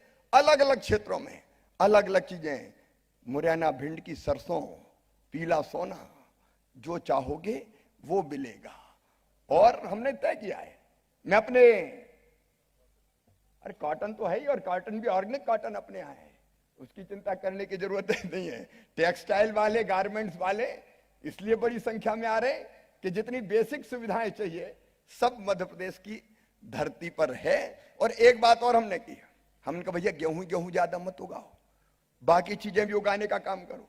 तो हमने कृषि फसलों के विविधीकरण के लिए एक योजना बनाई, जिसमें हमने तय किया कि उद्योगपति अगर आता और कहता है कि मुझे फलाना उत्पाद चाहिए, कृषि उत्पाद, तो किसान से बात कर लें। कॉन्ट्रैक्ट फार्मिंग हमारे यहाँ हो रही है, कॉन्ट्रैक्ट फार्मिंग हो रही है। बताइए क्या उगाना है, किसान से बात कीजिए, पहले से रेट तय हो जाएगा। आप जिस क्वालिटी का कहेंगे उगा के हमारा किसान देगा और आपकी जरूरत को पूरा करेगा।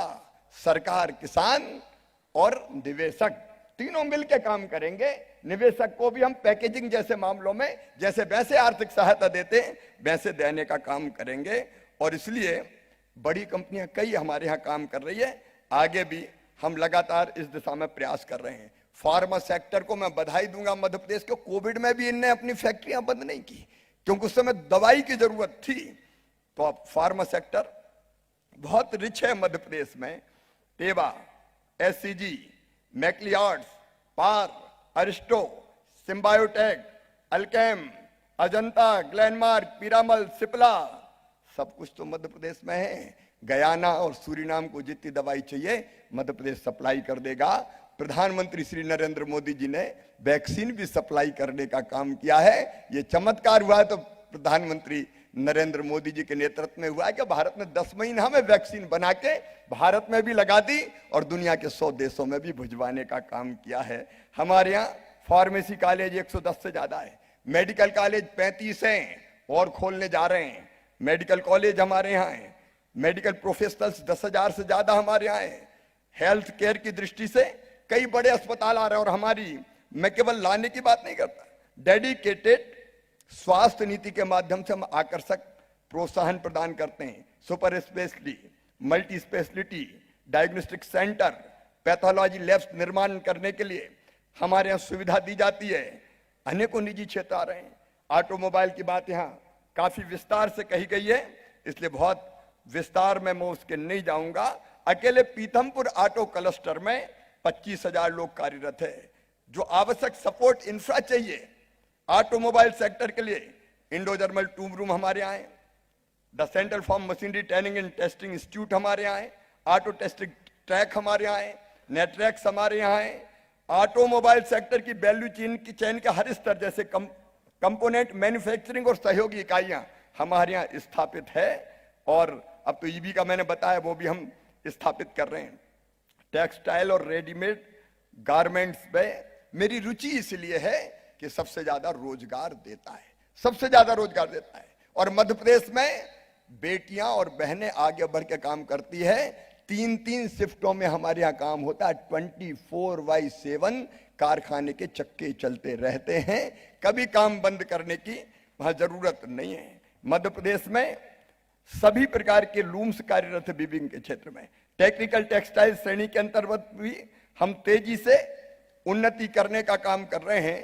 अभी हम रेडीमेड गारमेंट्स के क्षेत्र में भी चौथे स्थान पे, लेकिन जल्दी पहले स्थान पर आना है। उस दिशा में हम लगातार प्रयास कर रहे हैं। जो बड़े गारमेंट उद्योग हैं उनको आकर्षित करने के लिए हमारे पास विशेष रेडीमेड गारमेंट पॉलिसी है, जिसमें गारमेंट इकाइयों को 200% तक के प्रोत्साहन दिए जाते हैं। और इसलिए 50 करोड़ से अधिक के निवेश पर गारमेंट उद्योगों को मेगा स्टेटस देने का भी प्रावधान किया है। स्किल डेवलपमेंट हेतु apparel training design centre global skill park हमारे यहाँ मौजूद है। आईटी की तो कई कंपनी जैसे बहन मैनन बता रही थी, हमारे यहाँ देखो आईटी में क्या चाहिए। यहाँ स्वच्छता है, अकेले यहाँ नहीं है, इंदौर तो है ही स्वच्छता में सरताज, लेकिन इंदौर के अलावा भोपाल भी स्वच्छतम राजधानी है देश की राजधानियों में, राज्यों की राजधानियों में। यहाँ स्वच्छता, यहाँ हरियाली, यहाँ सेफ्टी, यहाँ शांति, यहाँ ईज ऑफ लिविंग, और क्या चाहिए आईटी के लिए। इसलिए आईटी की अगली डेस्टिनेशन मध्य प्रदेश ही है मैडम, मैं ये कहना चाहता हूं। और आपने देखा टीसीएस, इन्फोसिस सब मध्य प्रदेश आ रहे हैं। हमारे यहाँ 4 आईटी पार्क, 5 आईटी एसजीएड है। इकोनॉमिक कॉरिडोर इंदौर पीथमपुर हम विकसित करने का काम कर रहे हैं, जिसमें दोनों तरफ 500 एकड़ कमर्शियल भूमि पर प्लग प्ले एंड इंफ्रा का निर्माण किया जाएगा। और रेंटल अगर देखें तो बाकी शहरों की तुलना में 7 से 10 गुना तक रेंटल दरें हमारी कम हैं। भोपाल, ग्वालियर, जबलपुर इनमें हमारे आईटी पार्क है। भोपाल और जबलपुर में इलेक्ट्रॉनिक्स मैन्युफैक्चरिंग क्लस्टर्स की हमने स्थापना की है।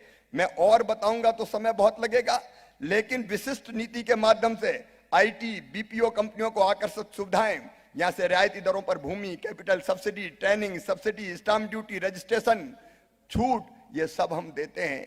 और कोई कस्टमाइज पैकेज चाहिए तो आपका प्रोजेक्ट लेके आ जाओ, उस पर भी हम विचार कर लेंगे।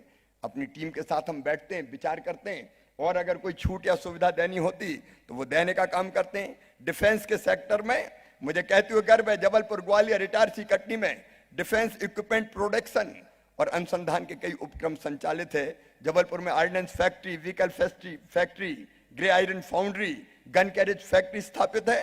और भारत की सबसे पहले स्मॉल आर्म्स मैन्युफैक्चरिंग प्राइवेट इकाई अडानी डिफेंस एवं इजराइल वेपन्स इंडस्ट्री का संयुक्त उपक्रम राज्य में स्थापित हुआ है।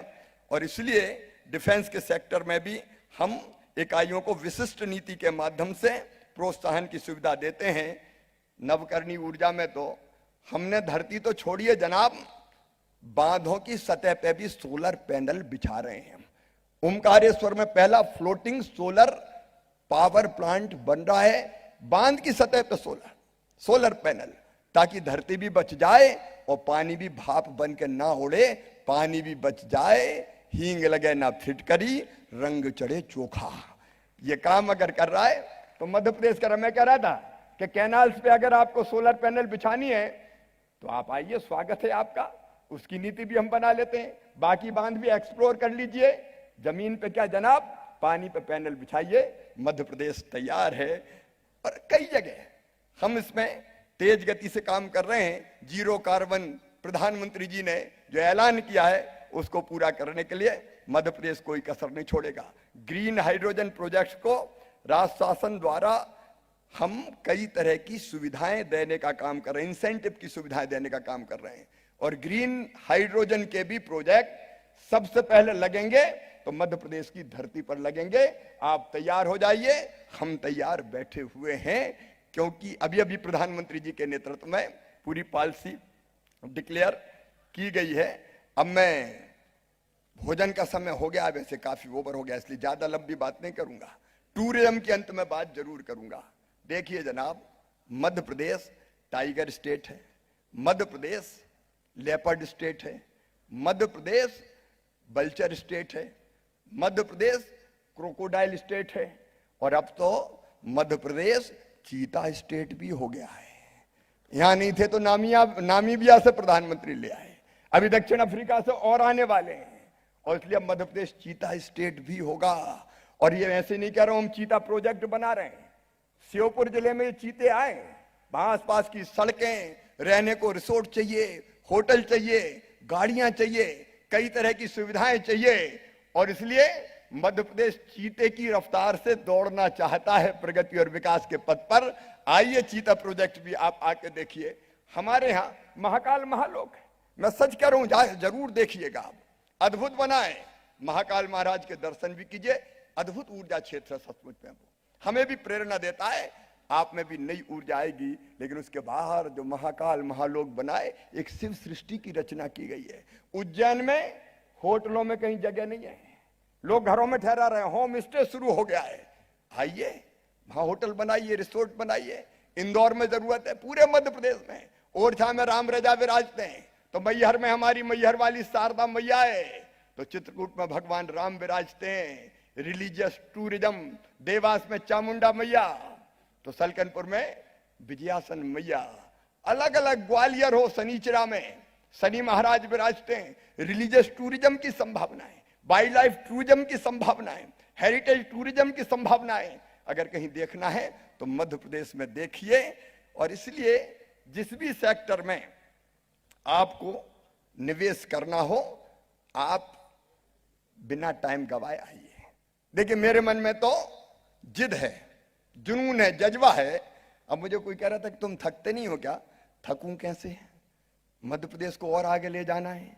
मैं हमेशा कहता हूं, मध्य प्रदेश मेरा मंदिर है, इसमें रहने वाली जनता ही मेरी भगवान है, और इस जनता का पुजारी शिवराज सिंह चौहान है। तो शिवराज को थकने का कोई हक है क्या? जब तक चीफ मिनिस्टर थक नहीं सकता तू सोएगा कैसे? 8.5 करोड़ जनता की बेहतरी की चिंता तुझे करनी है, और इसलिए अंदर से आवाज आती, चलता चल, चलता चल और चल, तब तक जब तक कि मध्य प्रदेश हिंदुस्तान नहीं दुनिया के सबसे अच्छे राज्यों में से एक ना बन जाए। ये मैं नहीं बोल रहा, मेरी तड़प बोल रही है। और इसलिए वैसे मैं सबके लिए कह रहा हूं, क्योंकि हम तो, मैंने पहले ही कहा कि भारत है जो दुनिया के सब देशों का आदर करता है, सबको अपना परिवार मानता है, और भारत मंगल कामना करता है। सर्वे भवन्तु सुखिनः, सर्वे सन्तु निरामया, सर्वे भद्राणि पश्यन्तु मां कश्चित् दुर्भाग भवेत्। सब सुखी हो, सब निरोग हो, सबका मंगल हो, सबका कल्याण हो, यह हमारा मूल भाव है, और इसलिए सबके कल्याण की भी चिंता करेंगे। और इसलिए मैं एक बात और बता रहा हूं कि मैं रोज पर्यावरण के लिए भाषण नहीं देता, मैं 3 पेड़ रोज खुद भी लगाता हूं, उसके बिना मेरा दिन शुरू नहीं होता। तो हम पर्यावरण भी बचाएंगे दुनिया के लिए। लेकिन मध्य प्रदेश के मुख्यमंत्री के नाते मेरी ड्यूटी है कि मध्य प्रदेश को तेज गति से आगे ले जाऊं, और उसका रास्ता जाता है निवेश से होकर। और इसलिए मेरे प्रिय बहनों और भाइयों, आज आपको मध्य प्रदेश की धरती पर हमने आमंत्रित किया है, आप आए। मैं सचमुच में अपने आप को सौभाग्यशाली मानता हूं। हृदय के खोले हैं द्वार, आपका स्वागत बारंबार। लेकिन जाने के पहले निवेश पे चर्चा जरूर करके जाना। 1-to-1 मीटिंग में खूब करूंगा, दिन में करूंगा, रात में करूंगा, सवेरे करूंगा, शाम को करूंगा। काल करे सो आज कर, आज करे सो अब, बाद में सोचने की जरूरत क्या है? इसलिए आइए बैठते हैं, सोचते हैं, मिलते हैं और आगे बढ़ते हैं। मैं और आप भी बैठे, मेरे मंत्री, मेरी टीम और आप भी बैठे, और निवेशक आपस में भी साथ साथ बैठ के कई चीजें टाई अप करें। मैं विश्वास दिलाता हूं मध्य प्रदेश कभी आपको निराश नहीं होने देगा। विन विन सिचुएशन रहेगी। आप भी आगे बढ़ोगे, मध्य प्रदेश भी आगे बढ़ेगा। एक बार फिर मध्य प्रदेश की धरती पर आपका हृदय से स्वागत है, अभिनंदन है। और ऐसे मत घबरा जाना कि निवेश की बात कर रहा है। अब निवेश के लिए नहीं तो घूमने तो आते ही रहना मध्य प्रदेश में। टूरिज्म की संभावना यहाँ है ही। आइए मित्रों, हम सब आगे बढ़ने के संकल्प के साथ इस समिट को आगे बढ़ाएं। पॉजिटिवली मध्य प्रदेश आपके हर प्रस्ताव का स्वागत करेगा और हम आगे बढ़ के आपको हर संभव सहयोग देने का प्रयास करेंगे। आप सबका फिर एक बार स्वागत और अभिनंदन। अभी लंच की भी व्यवस्था है, हालांकि धीरे धीरे हाई टी का टाइम हो गया है, लेकिन अभी आपको लंच कराएंगे। फिर सेक्टोरियल प्रेजेंटेशन होंगे, तो जिस क्षेत्र में रुचि 19 सेक्टोरियल प्रेजेंटेशन होने वाले हैं, उनमें भाग लीजिए।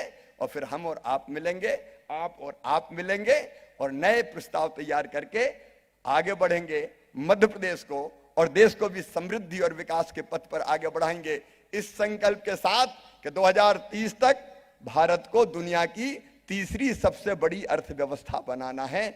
एक बार फिर स्वागत, धन्यवाद, नमस्कार, प्रणाम और आप सब भोजन पे आमंत्रित हैं। Thank you, Honorable Chief Minister, sir, for sharing your vision, your zeal, your passion, your commitment towards making Madhya Pradesh the #1 state and for a more investor-friendly, business-friendly Madhya Pradesh. और देवीय सज्जनों, कार्यक्रम के अंत में मैं आमंत्रित करती हूँ हमारे कर्मठ विजनरी श्री राजवर्धन सिंह दत्तीगांव जी को, औद्योगिक नीति एवं निवेश प्रोत्साहन मंत्री, धन्यवाद प्रस्ताव रखने के लिए।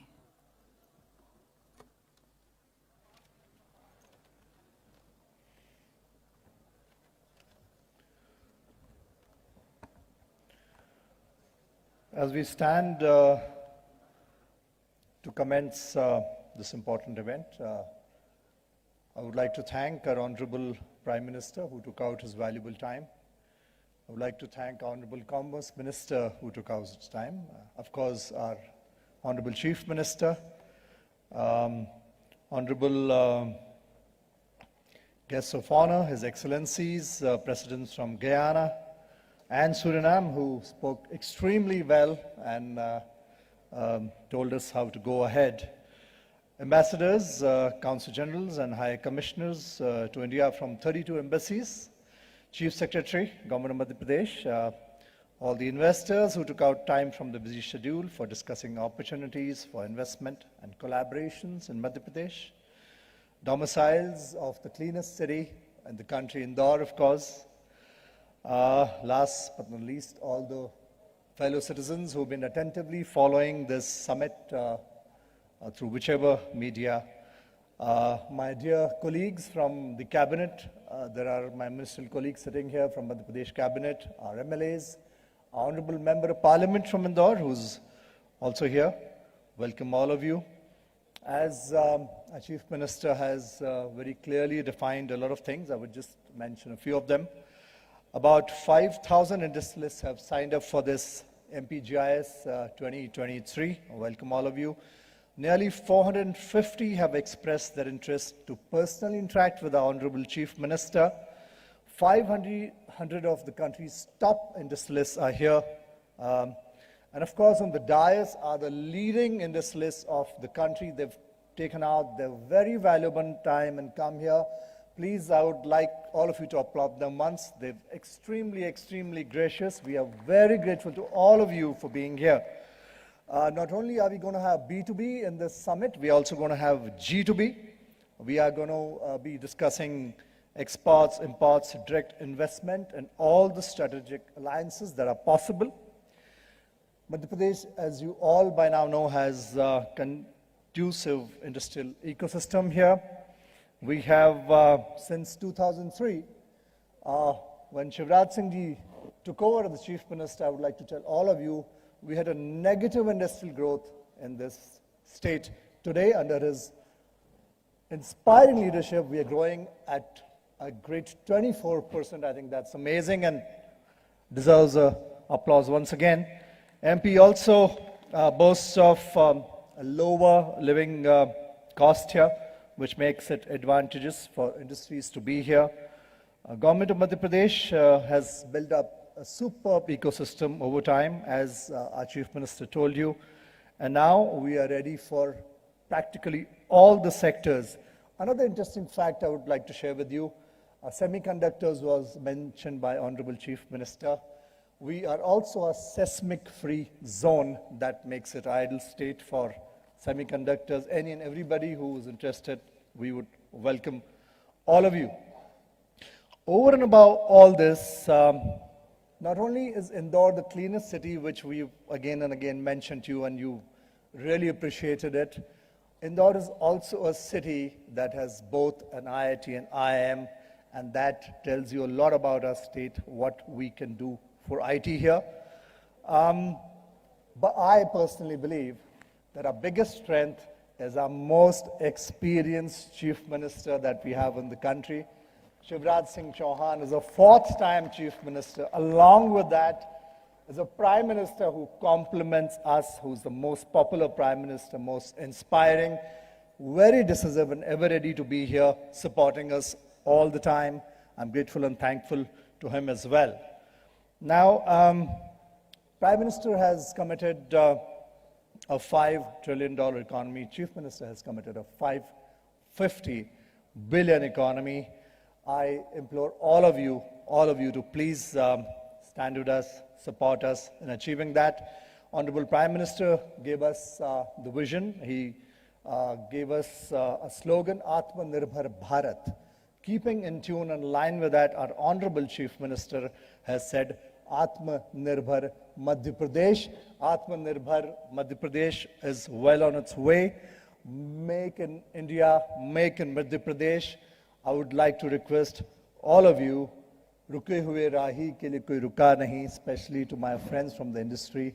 This is the time. Please, we want to grow with you. आप आगे बढ़िए. मध्य प्रदेश कदम से कदम बढ़ा के आपके साथ आगे चलेगा.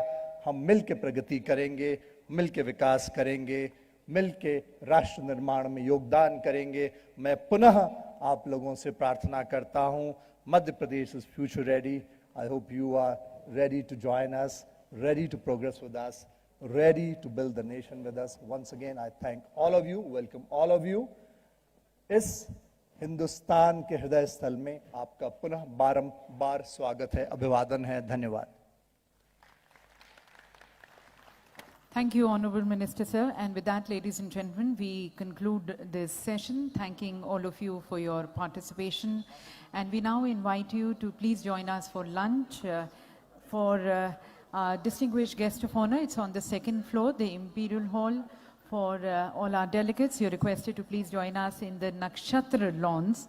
We also have the exhibition. There's also a digital exhibition area and a culture street. You're requested to kindly pay a visit during your break hours. Sectoral sessions, ladies and gentlemen, we are going to be starting post-lunch at 3 o'clock.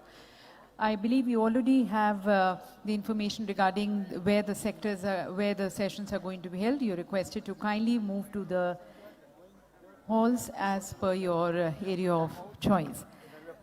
Now please join us for lunch in the Nakshatra lawns and the distinguished guest of honors in the Imperial Hall, second floor.